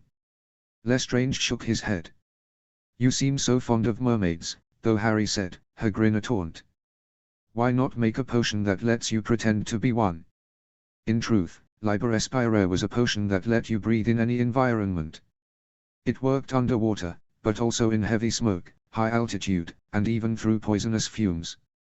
It was a pretty useful potion to have on hand, and she couldn't see an obvious way it could be misused. It was also incredibly difficult. She had never brewed it herself. The timing was too tricky for one person to attempt without risking an explosion. It takes 3 hours, Lestrange complained. And who is going to keep the potion when it's done? The recipe in Prince's potions only makes 1 dose. We can make a double batch, Harry said. It won't take any longer than the regular recipe. And besides, haven't you wanted to give it a go since that article 2 years ago arguing for its inclusion in the top 40 most difficult potions of the modern age? A double batch. That's twice the necessary magic. Are you trying to kill us? Lestrange looked unconvinced, but Harry was warming to the idea. I'm sure it won't be that bad, Harry said. For freaks with more magic than sense, maybe. Lestrange sneered. Harry only smirked at him. You are so lucky I'm here. Let's see. She began pointing out ingredient drawers in the wall. You've got siren hair, Grindelow skills, and look. You've even got dragon lung. I didn't even know they still sold dragon lung in England. They don't. Lestrange clenched his jaw in visible annoyance. What's wrong? Unless, all these drawers are empty. Harry couldn't help but smile as Lestrange pinned her with a menacing glare. Well, what's the problem, then? She could see him considering it, however reluctantly. I would be in charge of the stirring, of course, he said, the challenge in his voice daring her to argue. Naturally, Harry said with a winning smile. I do recall how precise your stirring technique was in the guild's classes. And you would have to take over imbuing while I did that, Lestrange added, his face stern. It was almost endearing. Yes, definitely, she agreed. You won't be able to concentrate on both at once. Plus, she sort of doubted he'd be able to imbue a double batch of Liber Respire without passing out. Lestrange nodded once. Fine. Go get the recipe from my bookcase and I'll start collecting what I can remember from here. Harry was happy to do that. She really had been interested in this potion since its feature in Potions Quarterly. She had never been able to justify the expense, even if she could have found an assistant for an afternoon. This way, she would walk away with a valuable new potion in her kit and she could still sleep at night knowing that she hadn't jumped into the dark arts at the first invitation. She shivered at the thought of even attempting to brew something like coquia cerebrum. There was no academic argument worth bringing that gruesome concoction to life. While she was waiting for him to return from the storeroom, she also took the liberty of picking out the appropriate cauldron and applying the necessary oil to the bottom and sides. She was just lighting the fire when he returned with an armful of neatly wrapped packets. She pushed the open book toward her brewing partner while she selected a stirring rod that met the specifications in the recipe's prelude. Lestrange began rooting through cabinets below the counters and compiling the remaining ingredients onto a clear workstation. At first it was somewhat awkward working with Lestrange. He was clearly used to taking the lead, but then, so was she when she brewed at home. Twice they both started on the same step at the same time. After the third time they bumped elbows, Harry decided to take a back seat. I'll prep, she offered. You take over the cauldron for now, and when we get to the third stage we can alternate adding ingredients. The third stage was the time crunch. She would endeavor to get all of the ingredients staged before they got that far, so that they could take turns tossing them in one after another. Lestrange inclined his head and took over tending the potion confidently. She tried to pretend he was Professor Snape, and she was assisting him as she often did at Hogwarts. It didn't help that the older boy grunted in satisfaction every time he got a step right. Snape had certainly never done that.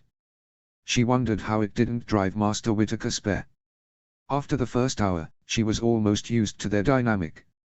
It was easier once she understood the rhythm of the potion itself. By the time they reached the second stage, she was handing Lestrange ingredients before he even asked for them. That's it for 10 minutes, Lestrange said, setting aside the stirring rod and wiping his brow carefully. It's not that difficult, so far. Harry nodded. It really hadn't been. The potion didn't even have layers. The only tricky part was going to be stage 3, she thought. The sheer speed at which they would have to add components was daunting. I think we should count aloud for the next phase. Every second has to be exact, so we have to have our timing cinched. You count the seconds, I'll count the stirs. Lestrange stretched his neck. Harry rolled her own shoulders in sympathy. I like these floors, she said. My feet don't hurt at all. Now I know what to get you for Yule. The derisive smirk on his face made her doubt any such gift was forthcoming. Harry spent the last few minutes of reprieve separating the ingredients into 2 lines on their workspace. This is your row, she told him, gesturing to the far line. They are already in order, so don't think about what you're adding, just dump the next pile in when I say so. Lestrange nodded, concentration taking over his face. He picked up the stirring rod and looked at his watch to judge the exact moment he needed to continue stirring. As soon as the rod hit the potion's surface and began to turn, she began counting aloud. 1. 2. Add. Lestrange scooped the first pile of components into the cauldron one-handed while continuing to stir, counting rotations under his breath. Harry picked her own pile up. 4. 5. 6. Me. She sprinkled the contents in a single pass. 8. Add. Lestrange moved the next of his ingredients line into the potion. And so it went for 3 minutes straight. By the time they reached the end of their respective rows of ingredients, Harry was adding everything herself, sprinting back and forth between the counter and the potion as Lestrange could no longer reach that far while keeping one hand on the stirring rod. Merlin, she gasped, leaning against a counter to slow her heart rate while Lestrange finished the required stirring. His eyes on his watch, her cohort merely hummed in agreement. His wrist snapped up at precisely the moment the potion needed to simmer and the rod lifted clear of the surface with nary an errant drop. You're up, brat. Harry had already established a connection to the potion. Now she tugged on her core and started pouring magic down the pathway. Lestrange was just looking at her, somewhat expectantly. "What?" she asked. "You have to imbue it," Lestrange snapped. She raised an eyebrow. "What do you want me to do, close my eyes and stick out my tongue?" "I am imbuing it." Lestrange frowned. "You don't need to touch the cauldron. Or the stirring rod." "Ah. She did used to do that when she imbued." Harry vaguely remembered learning that it was easier that way to begin with. "It's not necessary," she told Lestrange after a moment. "It's just a matter of channeling the connection through the air with your mind instead of your body." "Whatever, freak." Lestrange took the recipe book and began reviewing the instructions for the final stages. Harry let him do that and focused on her awareness of the potion. It was starting to feel satisfied, but it wasn't quite full. It was another few minutes before the potion was saturated with as much magic as it could hold. "Done," Harry said, breaking the connection with a thought. Lestrange checked his watch. "We still have 5 minutes. Keep channeling." "It can't hold any more," Harry said firmly. "Just let it simmer for the rest of the time, then begin the final stage." "How do you do that?" Lestrange was outright aggravated with her now. "This recipe is for a single dose, meaning the simmer time is allotted to give bros enough time to add half the amount of magic you just put into it. Your rate of magic expenditure has got to be insane." "My magic moves fast," she said, shrugging. "Why complain? We're ahead of schedule." The pure-blooded boy growled his irritation, but didn't argue further. He took up stirring again without hesitation when it was time, and by the time Harry had cleared away the workstation and packaged any leftover ingredients, Lestrange was finished. "It's done," he said. A wave of his hand snuffed the flame beneath the cauldron and together they separated the finished result into 2 equal portions. Harry held one of the beakers up to the light and smiled in satisfaction. "It's perfect. Murky blue with a hint of violet. Well done, partner." "You did well enough, assistant." There was no heat in his taunt. He was too busy labeling his dose with a sure hand. She corked her half and tucked it into her potion kit with a thrum of pleasure. "Not bad for a day's work." Harry picked up the cauldron and was about to ask where the sink was when a sharp pop broke the air in the lab and a house elf more ancient than any she had ever seen at Hogwarts appeared near the door. "Hestin, good, this cauldron needs," Lestrange began. At the old elf's slow head shake he blinked. "What is it?" "Young sir's parents is being home. Hestin is notifying young sir as instructed." The house elf popped away again, leaving a gaping silence in the room. Lestrange was the first to break it. "Fuck." His eyes darted to Harry, who had frozen with the empty cauldron in surprised uncertainty. The pureblood looked downright scared, which was not doing much for her own nerves in the least. "Fuck," he hissed. "What do we do?" Harry said, setting down the cauldron and slinging her potions kit across her chest securely. Lestrange was staring into space with a distraught expression, so Harry snapped her fingers in front of his face. "Lestrange. What's the quickest way out?" "I can't take down the wards while they're at home," he said, his voice sounding flat. He was panicking, she realized with dismay.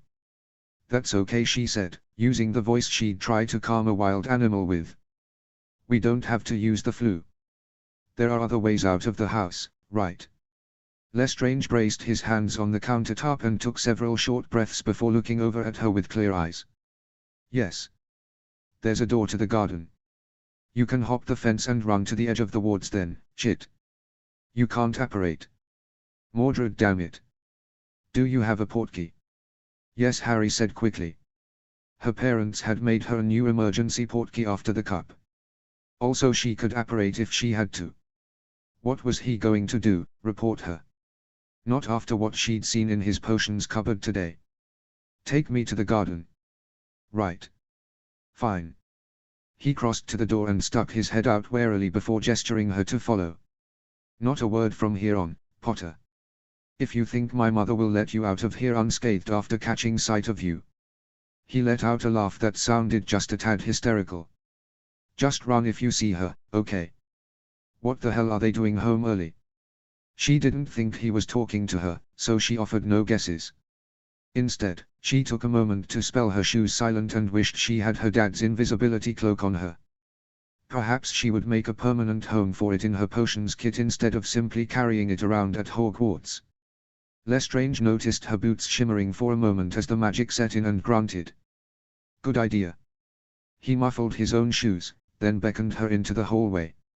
Harry didn't bother trying to keep track of where they were going. They took a completely different set of stairs down and crept through a passageway so small and dusty that she was almost certain it had been used by servants at some point in the castle's history.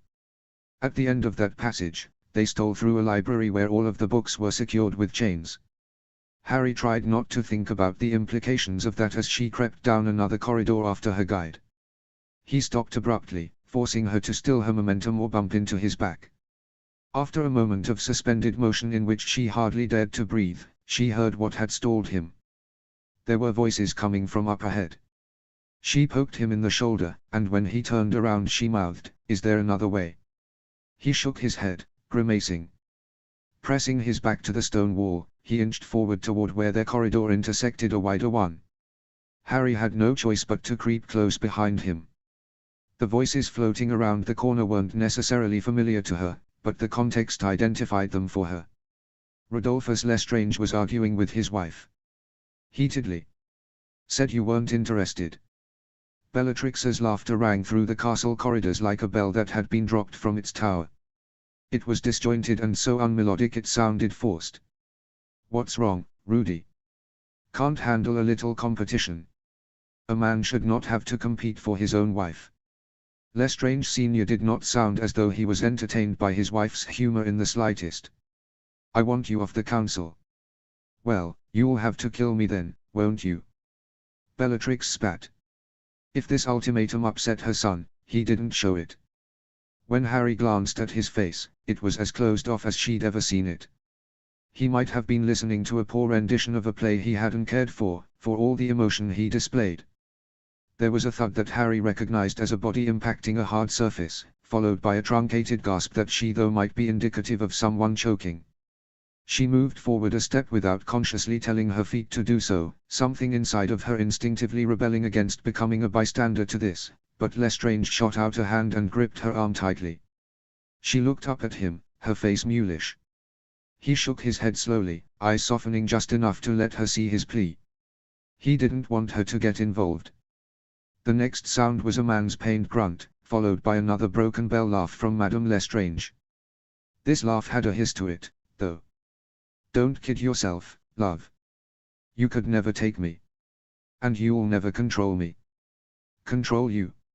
Now Rodolphus was the one laughing, a slow, sinister sound. I own you. Bellatrix scoffed. You don't know what it means to possess a woman. Now Lord Riddle on the other hand. You insolent bitch. Footsteps tapped out a staccato on the thin rug, but to Harry's utter relief they were fading in the opposite direction. Bellatrix's laughter was the last sound to fade before Lestrange let go of her arm and seemed to relax. They'll have gone to the East Wing, nothing valuable in those rooms, the boy muttered. She was not sure whether he was talking to her or himself, but when he began to move again, Harry followed. She was quite eager to get out of this castle and back home. They stole along the larger corridor until it dead-ended in a wide staircase. The stairs led down to a set of stained glass doors that let in the setting sun and refracted the light in crystal patterns across the floor. Lestrange eased the knob and one of the doors swung silently inward. He motioned for Harry to slip out first, then shut the door behind them just as quietly. It struck Harry that he was good at this.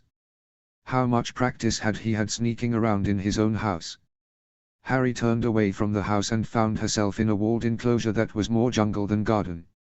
Lestrange led her off to the left, around tangled patches of flora and the occasional moss-laden tree. When they approached the wall, Harry saw the door. It looked like the poor wooden thing had been waging a persistent war against an insurgency of vines, but the hinges were clear enough that it opened at Lestrange's hand without protest. Beyond the door was the moor. Miles of green spread out over the rocky countryside like a damp blanket. See that wooded valley over to the east.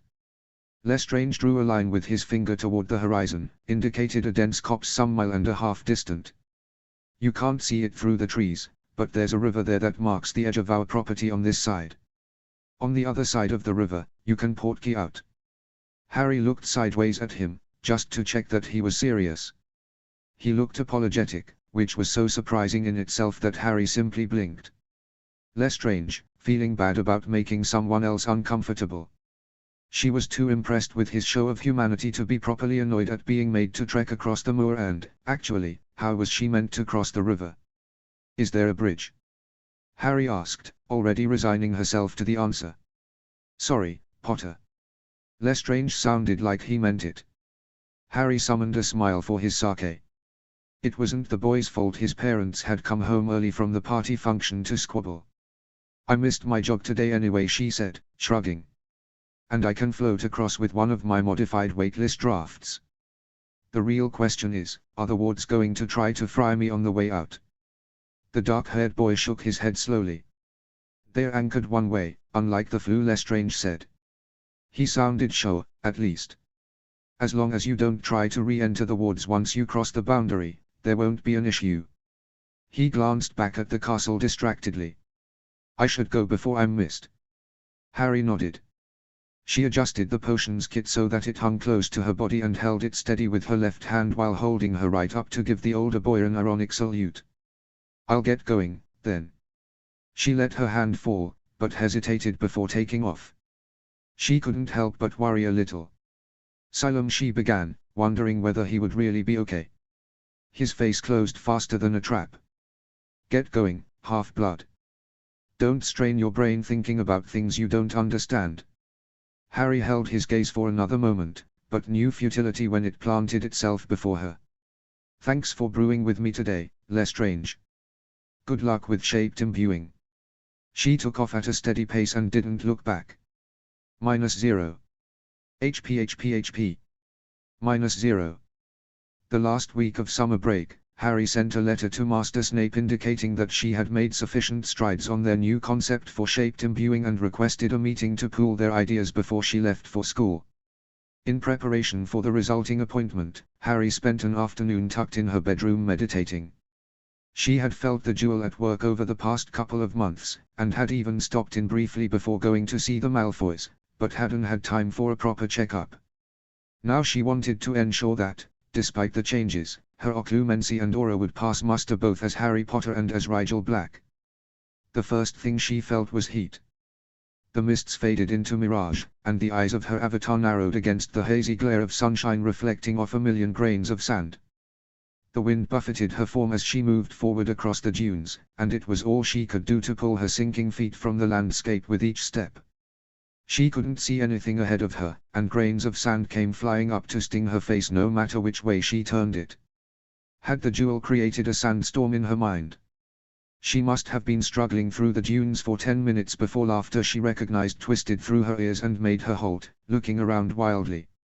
Are you going to fool around all day, girl?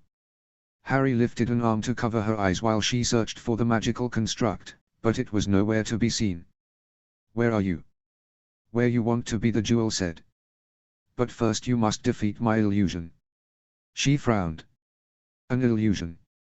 The sand and wind felt so real. Something about her stymied progress reminded her of something, though. Ginny's mind. That first time Harry had dropped in, she'd flown for ages through the air, only to find that she had never moved. That had been an illusion, too. Now she marshaled her thoughts and imagined herself at the center of her mind. The storm around her disappeared and the wind dropped to a gentle breeze against her face. Harry was at the base of a pyramid, but one so elevated and adorned that she could scarcely compare it to the basic structure she'd seen the last time she'd been present in her mindscape. Like it. The jewel, wearing the guise of the dark-haired boy still, appeared beside her. She gave it an appreciative grin. It's a bit gaudy, isn't it? The pyramid had been lifted such that the original triangular structure was now sitting atop a base of massive stairs. At the apex of those enormous steps was a great entryway flanked by exquisitely carved sphinxes in repose. Jewels glinted where they had been embedded seemingly at random all over the monument, in every third block or so, emeralds and rubies that all seemed to be redirecting the light back into her eyes as she gazed in no small amount of awe at the work before her. The word you're looking for is distracting, the jewel said, pride in every syllable. Look at the detail, admire the craftsmanship. Let the beauty dull your wariness and approach. Harry had to smile at that. It certainly looks real, you know.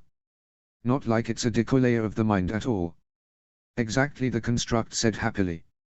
No one would ever imagine that so much time and thoughtfulness would be paid to an illusion. I don't know, that sandstorm was pretty convincing. That's because it's real, the jewel said, turning to gesture over their shoulders. Harry turned around and had to stare for a moment at the landscape below them. They'd been standing on a raised mound of land that she'd assumed was the bottom of her mind, but stretched out below her were the makings of a whole civilization. A city of adobe structures littered the space at the true base of the pyramid. Something like streets broke up the cramped housing, and at the far edge of the little village she could see an imposing city wall with heavy golden gates. If she squinted past the gates, toward the horizon, she could just make out towering clouds of dust and wind at the edges of her mindscape. She supposed the mists would be beyond the ring of storms, but she couldn't see anything through them at this distance. The illusion was the perception that you were walking through the storm. The construct looked very pleased with itself. Actually, the storm was moving around you. While you managed to will yourself out of it, that's mostly to do with it being your mind. An intruder will be stalled much longer, it assured her. Very nice, Harry said, approving. And even once across the desert, a stranger would have to navigate through the winding city streets before they made it to the pyramid. Have you opened it up inside? She turned back to give the entrance a closer look. The slabs that formed it were at least twice as tall as she was. Come and see, the construct said warmly. As it began the trek up who knew how many stairs, she couldn't help but think that it seemed happy, content with what it had built. Stop thinking sappy thoughts. The jewel's face took on an admonishing look that somehow still conveyed rueful amusement. It was really getting good at simulating humanity. How do you know what I'm thinking? She asked, a little unnerved. That's not the first time you've been able to tell.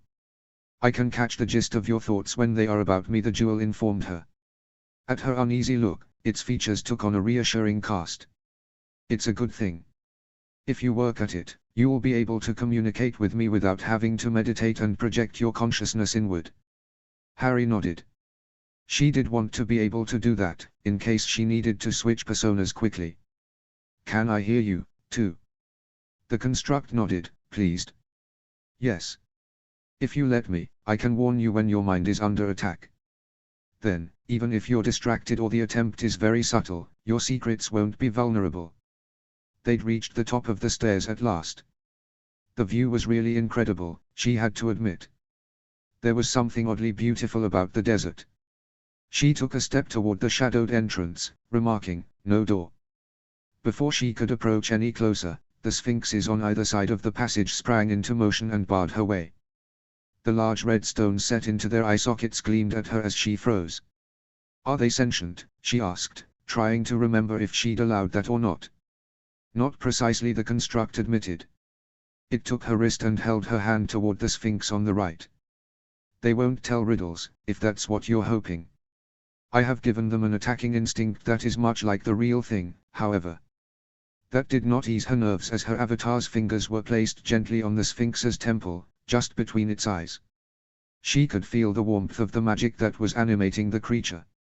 It thrummed under her touch, and she recognized it as her own. The sphinxes both smiled, and for a moment she could see past the blood-colored eyes to the lovely feminine features that nevertheless came across fierce and wild in stone. Each rose from its menacing crouch, and sat tall, their lioness bottom halves no less graceful for the rough material from which they'd been hewn. Weren't the Egyptian sphinxes male? Anachronism is half the fun. Don't overthink it. They will protect your secrets and maim your enemies, the jewel said, patting one fondly on the cheek as it passed the golem toward the pyramid's entrance. If they scare intruders as well as they surprised me, I'll be very impressed. Harry was impressed. The Dominion jewel had accomplished much with limited resources and not insignificant patience, she deduced. That was them playing nice, the construct laughed. They just wanted to say hello. Normally they would greet with claws and teeth. Harry made a mental note to not bring anyone into her mindscape without considerable preparation. They passed through a stone archway adorned with a mix of hieroglyphs and runes that she couldn't decipher at one glance. Only a few steps into the pyramid, all light seemed to vanish. Even the sound of the wind outside was gone. She couldn't see the door anymore, though she knew she hadn't moved that far from it. Another illusion. She willed a light into existence, and fire lit in the palm of her hand to illuminate the room around her. Her guide was nowhere to be seen. Instead, she was in a small stone chamber no more than 5 feet across. It was empty, and there were no doors or windows of any kind. She turned slowly in a circle. She wasn't sure how she could have come to be there, though she was pretty sure she could will her way out. It was still her mind, no matter what the jewel had done to the place. She walked toward a wall and began feeling along it for cracks or anomalies that would reveal a hidden passage. There was nothing. All right, I give up. What am I supposed to do now? The construct appeared beside her in an instant and grinned. Do you like it? A trap for any who make it past the guards. How did I trigger it? She asked. You didn't, the jewel said. I did. It's not a physical trap, so there's no way to avoid it. I simply swapped the layers of your mind. Her eyebrows rose. So this is my mountainscape. I didn't notice the transition. Shouldn't I be in my lab, then, or the tunnels beneath? The construct shook its head. I offset the 2 layers. Now, your position in one does not necessarily correspond to your position in the other. I can move people in and out of rooms with no exits, crush them under the mountain itself, or pop them back out into the sandstorm, all depending on where they wander inside the labyrinth that is now your mind. Amazing, she said. Is there anything in the pyramid besides traps? Of course. I do rain here when it's the primary layer, the jewel said. With a snap of his fingers, they were back in the entryway to the pyramid. Now she could see the light coming from the doorway behind them. Her construct raised its hands grandly and a number of torches ignited on sconces before them. The torches led the way down a long corridor. Harry walked until the passage ended in a golden door. She reached for the handle, but the construct stayed her hand. It's a decoy. Nothing but a pit of vipers that way. Snakes. Harry wondered if she was destined to be surrounded by them.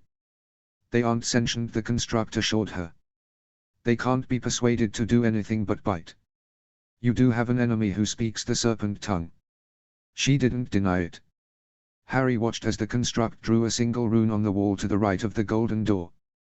The wall rumbled and a section of it sank into the floor, revealing another corridor, this one with steps leading up. Most of the passageways in the labyrinth will lead the intruder down. The dangers increase as each is surmounted. Some rooms contain unlikely traps, some straightforward threats, and the very bottom level is designed to collapse as a last resort if necessary. The jewel explained all this as they climbed and paused when they reached a landing. Any passages leading up are well hidden. It opened another door, this time in the low ceiling. When the stone above their heads moved aside, a ladder descended just enough for the jewel to reach the first rung and hoist itself up. Harry climbed up after it and emerged in an enormous square hall with a tapered ceiling so steep she figured they must be near the top of the pyramid. In the center of the grand space was a raised pedestal and on it sat a carving of a woman with a lioness's head. The animalistic face conveyed both strength and wisdom. A poised cobra sat atop her brow, and a disk of gold illuminated the statue's head from behind. Harry was drawn to the statue, though she couldn't say why. Who is she? Harry asked, trying to remember what she'd dug up on Egyptian culture the previous year while researching the Dominion jewel. That is Sekhmet, the jewel said softly, circling the statue in a slow, thoughtful way.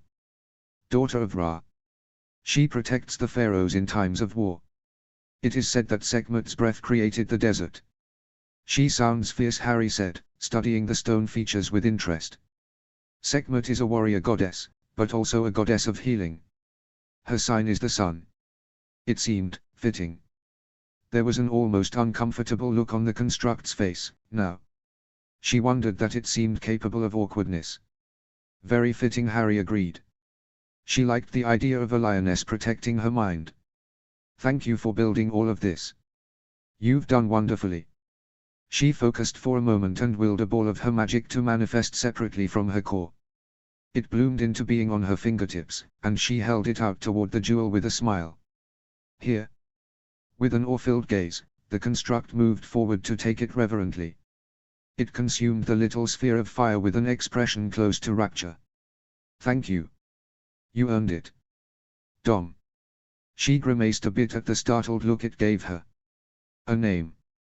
The jewel had the oddest of frowns.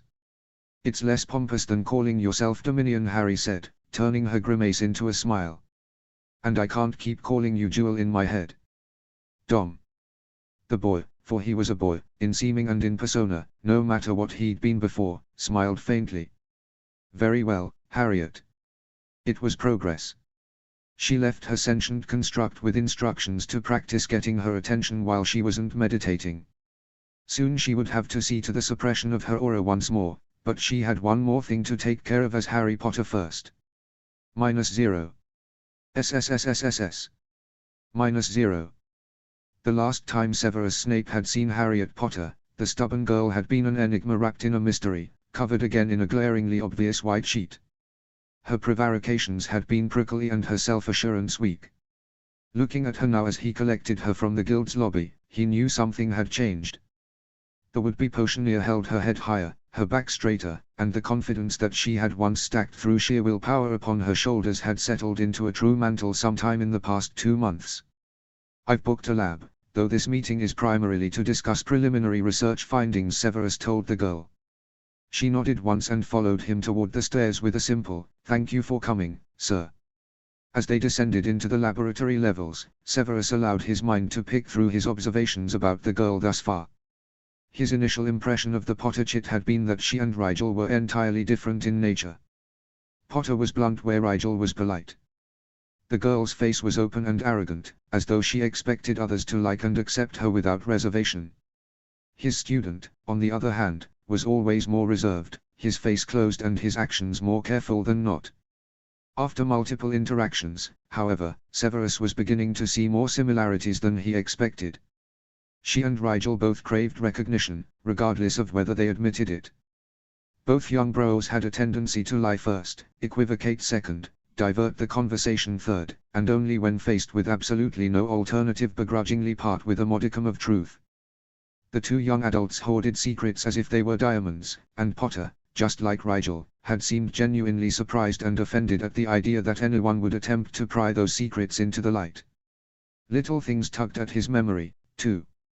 When brewing the modified waitlist draft at their last meeting, Potter diced her stalks from root to tip, without discarding any of the ugly bits as many bros, even professional ones, often did.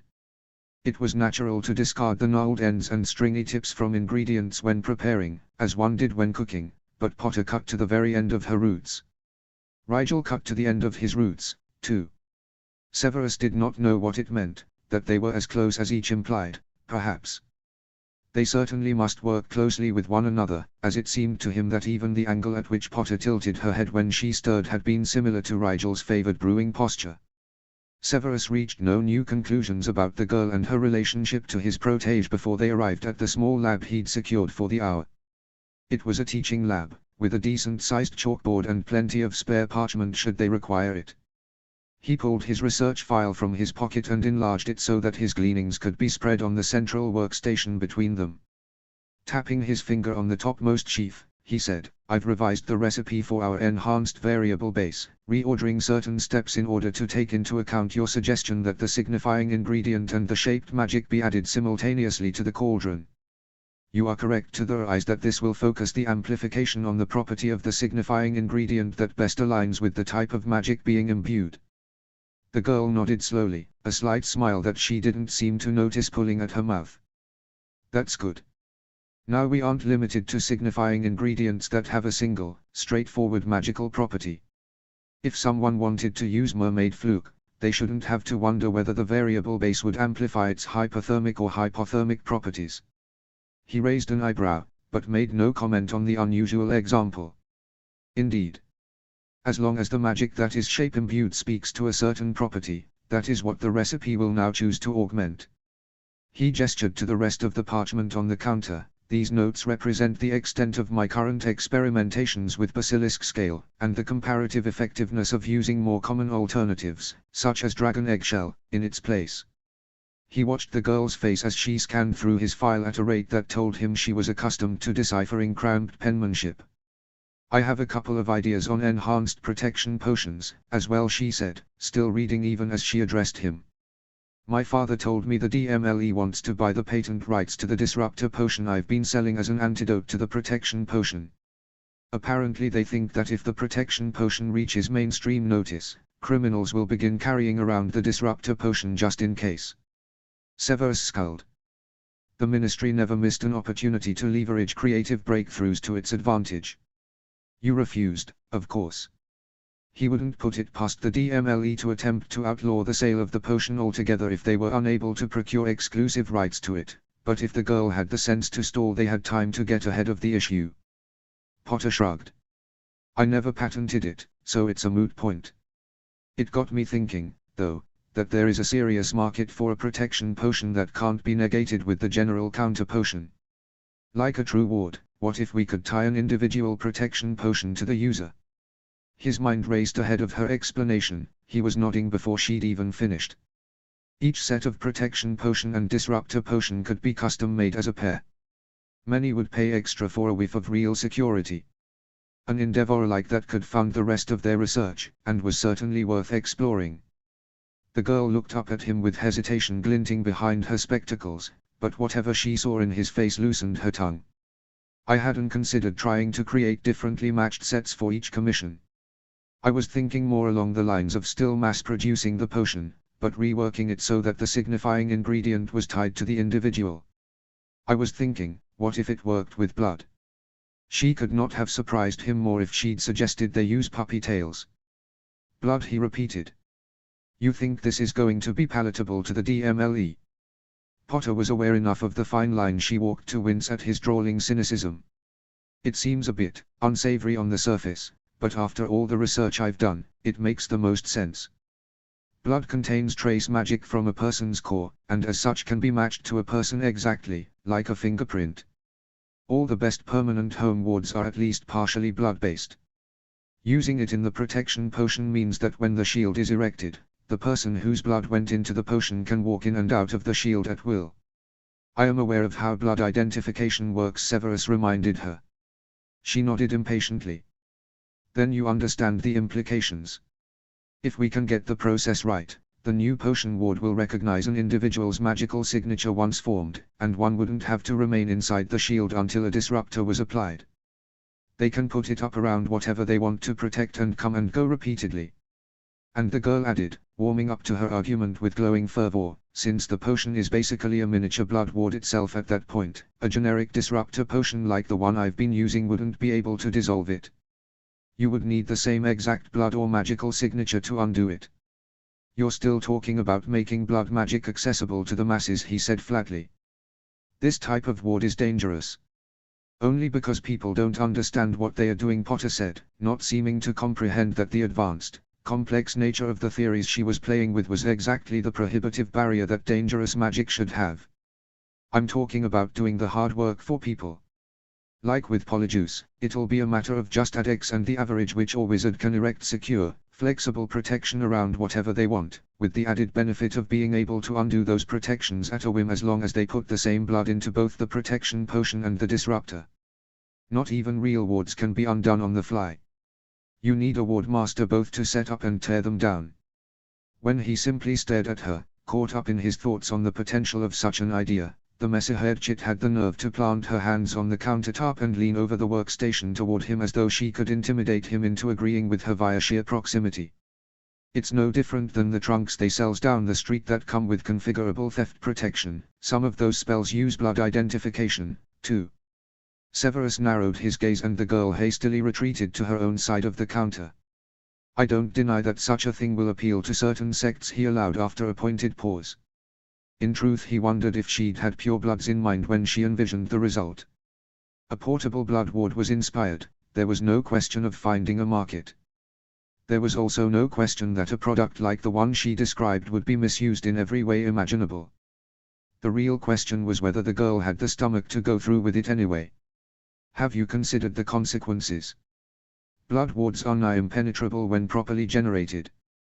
You are putting this ability into the hands of errors and criminals alike. At least when a ward master erects wards, he can be tasked to take them down should a warrant for such dissolution be procured. Potter blinked at him. Are you suggesting that I am responsible for all who use my potion? Anything can be misappropriated, but I think the potential good uses outweigh the evil. I see what you mean about it creating a kind of cheat for the protection of illegal goods or deeds. Do you think I should build a failsafe into the product? I should think that, if it ever became known, such a vulnerability would make the potion much less valuable. I suggest nothing, Severus said. His tone conveyed greater unconcern than he felt, but this was not his choice to make. The girl would have to navigate the perils of invention by herself, if she was truly to make her mark on the field. I am merely ensuring that you account for all potential ramifications should you choose to go ahead with this project. If you require my honest opinion, it is this: you will make a fortune off this idea, if you can execute it as you claim. She would make enemies, too, but he suspected the girl was smart enough to figure that out for herself. I shall think more on it then, she said. Her hand ran through her fringe in a gesture that was so like Rigel it sent a spark of déjà vu down his spine. For now, though, I did have one more idea. This one, at least, will be hard to find nefarious use for. Potter reached into the bag at her side and pulled out several scrolls before weighing them down flat on the table for his perusal. The first was a drawing of what appeared to be a small box with expandable sides, not unlike a fisherman's tackle box. Notations down the side and continuing on to the next several pages described its contents. A first aid kit. He skimmed down the potions she'd listed in the margin but didn't recognize a single one. They weren't potions, he realized after brief consideration, but healing spells. His breath caught for an instant. Inspired. The word escaped him before he could check it. She wanted to imbue advanced healing magic into their variable base, paired with a signifying ingredient with related properties, in order to provide emergency medical aid in lieu of a healer. It was impossible, and yet, what if it wasn't? It would revolutionize the medicine cabinets of every household in magical Britain. None of the spells or proposed products she'd enumerated currently existed in potion form. A wizard might keep a painkiller or blood replenisher around the house for any chance injuries, but most maladies still required a trip to St. Mungo's to get properly healed. This might be impossible, he said. There was no need to get carried away in what-ifs just yet. Have you experimented with any of these yet? Potter nodded, pushing one of the pages closer toward him. The epidermal salve was almost easy. I used the old base, so it can be made more effective later, I think, but the way magic is shaped for knitting and regenerating skin is consistent no matter what type of injury it is. I've healed a lot of cuts and scrapes and even burns, so the shaped imbuing didn't take much practice to get right. She took out a jar containing a thin, watery substance from her pocket and opened it. Before he could think to stay her hand, she'd palmed a small knife from seemingly thin air and pricked her finger with it. The knife vanished with a twist of her wrist and Severus had to push his questions on that to the side as the girl poured a small trickle of the clear liquid over her injured finger. Potter held her hand perfectly still for a few moments, then wiped her finger clean on the hem of her sleeve and held it up to his gaze. The skin was unblemished. It was not the most ostentatious of demonstrations, but Severus felt the wind leave his lungs on a long exhale nonetheless. This discovery was going to ripple through a number of communities, of which potions and healing were only the beginning. I know I need to add a thickener, if it is to be distributed as a proper salve, the girl was saying. How could she prattle so blithely after upending a stone of this magnitude into the pond of innovation? I wanted to get the recipe right first, though. With your new base, I think I can use something like unicorn hair to good effect as a signifying ingredient. The more powerful concoctions might need something stronger, though. Phoenix tears, maybe. Those are hard to preserve, though, aren't they? Severus ignored the girl's query and looked her dead in the eye. Have you shared this idea with anyone else? Just Rigel, she said, blinking at him like a bespectacled owl once more. I got some of the idea from him, actually, after he came home from his internship and described how difficult it was to get quality health care to people in remote areas. Fine, he said. Tell no one else. Continue to research and I will inquire quietly about the licensing requirements for creating medical products such as you propose. So you do think it's a good use of shaped imbuing? Potter smiled at him in a way that told him she had no idea the kind of attention she was going to receive if this worked. It will certainly generate interest in the field, he drawled. Great.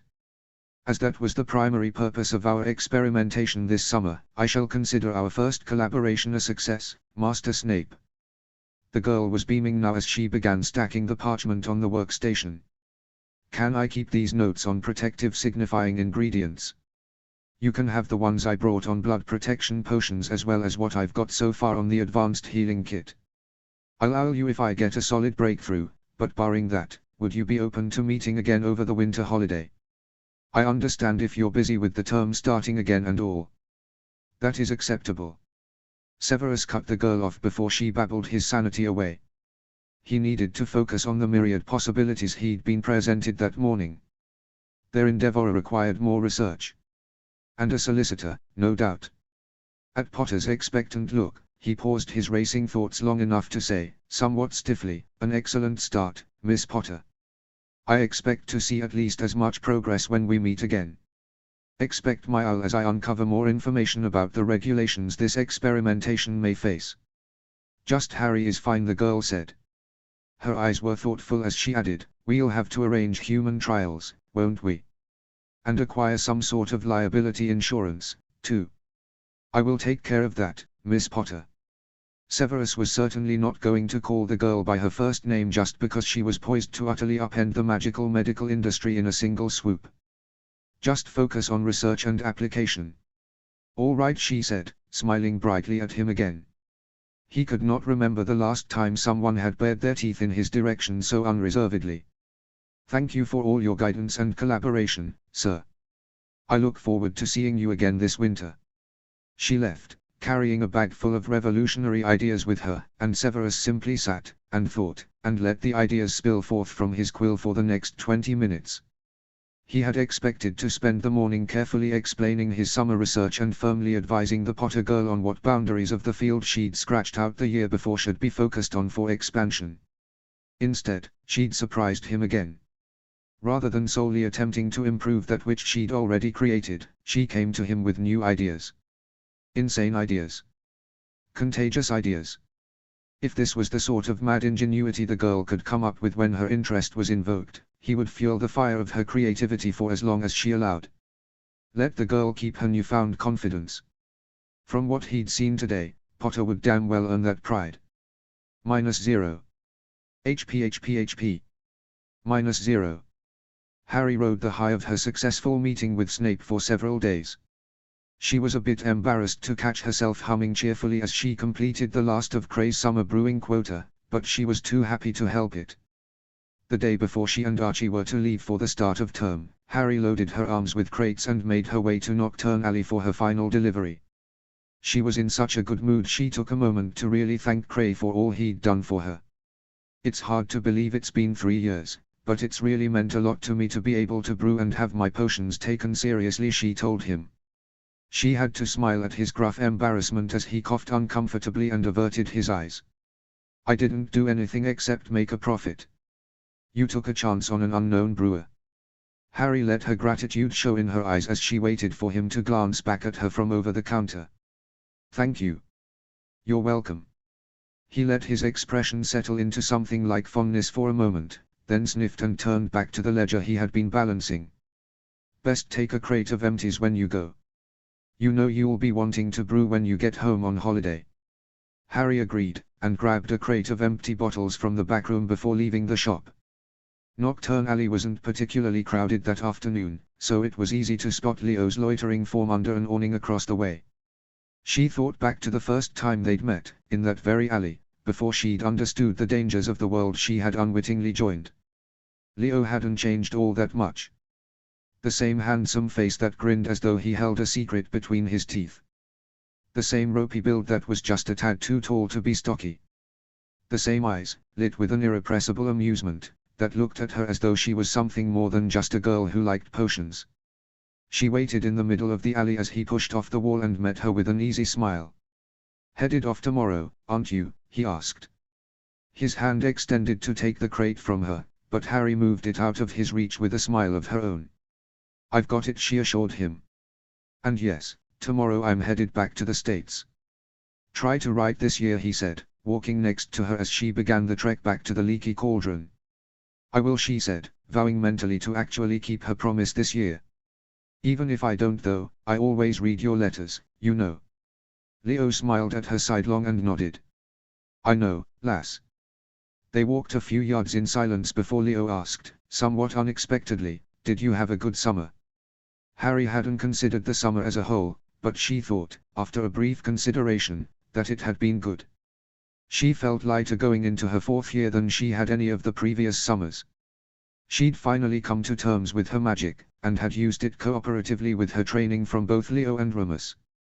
She'd proven to her family at the World Cup that her potions were more than an interesting hobby. Her father's own office used a potion she'd invented, which was something she never could have imagined coming to pass. She had also given back to the community.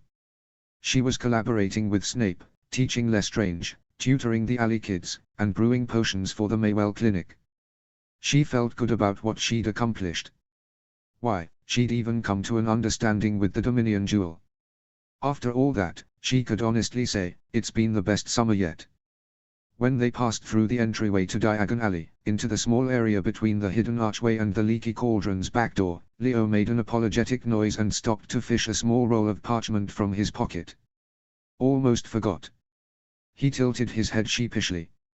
"Mum asked me to pass this along. A list of potions the clinic has trouble getting hold of, as requested." Harry's eyes widened with interest. She'd asked Mrs. Hurst if there were other potions like Cypher's solution that were difficult for her to procure. One of her projects this term was to research the licenses required for specialized distribution. She wiggled the fingers of her left hand without releasing her hold on the crate completely. "Could you?" She expected him to slip it into that hand, but instead he leaned over and tucked the scroll gently behind her left ear. "Thanks," she said, her voice a bit weak with surprise. Clearing her throat, she added, "If you ever need anything for the clinic or the alleys, I'm just an hour away, okay?" Leo's eyes searched hers with unmistakable intensity. "You know, it goes both ways. The alleys look after their own, but more importantly, I'll look after you, if you ever need it." "I know you don't want me to," he added, correctly interpreting her huff, "but that doesn't stop me caring." "You don't have to worry about me," she said, a faint blush creeping over her nose and cheeks as their proximity and his bright-eyed affection registered in her awareness. "I couldn't turn it off even if I tried," he confessed quietly. "I know I sometimes treat it lightly, and I don't want to make you uncomfortable, but my regard for you is completely serious, Harry." She was barely aware of the red flush extending to burn over the rest of her face as her breath caught unwillingly. Why did he have to go and say that? She waited for the surprise to register, then bit her lip as she realized that, if she truly examined their interactions honestly, she'd known how Leo felt for a while.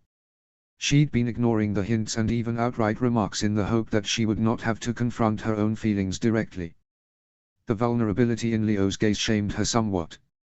Leo was brave, and she wasn't sure she could match that bravery, but it was disrespectful to him for her not to try. And if nothing else, she was certain of her respect for Leo. Thinking about it like that, there was a lot she admired about the older boy, his drive to better himself and the world, his conscientious awareness of and care for the people around him, his confident leadership, and his willingness to take responsibility for those less capable than himself. Second to and quite apart from his objectively admirable qualities, there were personal things she liked about their relationship, too. Leo had never judged her for anything but her own merit. Her magic never unnerved him. Her blood status never interested him. Her youth, sex, family, none of it had dissuaded him from befriending and supporting her from the beginning. Even her secrets, a point of friction between her and the world in so many of her other relationships, only concerned Leo insofar as they pertained to his concern for her. All this went through her mind as she stood there dumbly, not knowing what to do because, for all that, she still didn't know if her feelings for Leo were of the level and nature that he hoped. She didn't not like him, but she had always felt that her life held no room for romance. It was, at best, a distraction. At worst it would prove dangerous to the deceptions and assumptions that her plans were predicated upon. But how to express such an unsatisfying sentiment? It would be easier, she thought ruefully, if she had no interest in Leo at all. She could simply tell him so and hope their friendship would settle back into what it had been. Harry could not bear to lie to her friend about her potential feelings for him, however. She felt that such a lie would somehow be worse than all the ones that had come before. Leo was, as always, perceptive. He must have read the hesitation and uncertainty in her increasingly distressed expression, for he summoned a brave little smile and shook his head slowly. "It's all right, Harry. You don't have to. I don't expect anything from you in response. I just couldn't let you go off again without making myself clear." She nodded, grateful and humbled by his understanding. Words seemed impossible to form as her throat closed up against the emotions running through her, but she managed a choked "thank you" before her brain decided breathing was more important than talking and cut off any further attempts at articulation. She turned her lower body and took a hesitant step toward the Leakis back door, but her eyes remained fixed on the friend that had come to mean so much to her over the past 3 years. What had just happened? Was their friendship somehow different, now? Leo shooed her away with a crooked grin. "Go on, then. Don't be afraid to come back after this." Harry bristled, and the sudden indignation found her voice. "I'm not afraid of anything, Lionel Hurst, least of all you." She moved to lean on the door before she could work herself up into any more emotional states and gave her exasperating friend a prim nod. "See you. Be careful this year." She was always careful, she thought despairingly as she left. It just never seemed to do her any good. -0, 0, 0. -0, 0. -0. End of chapter 5.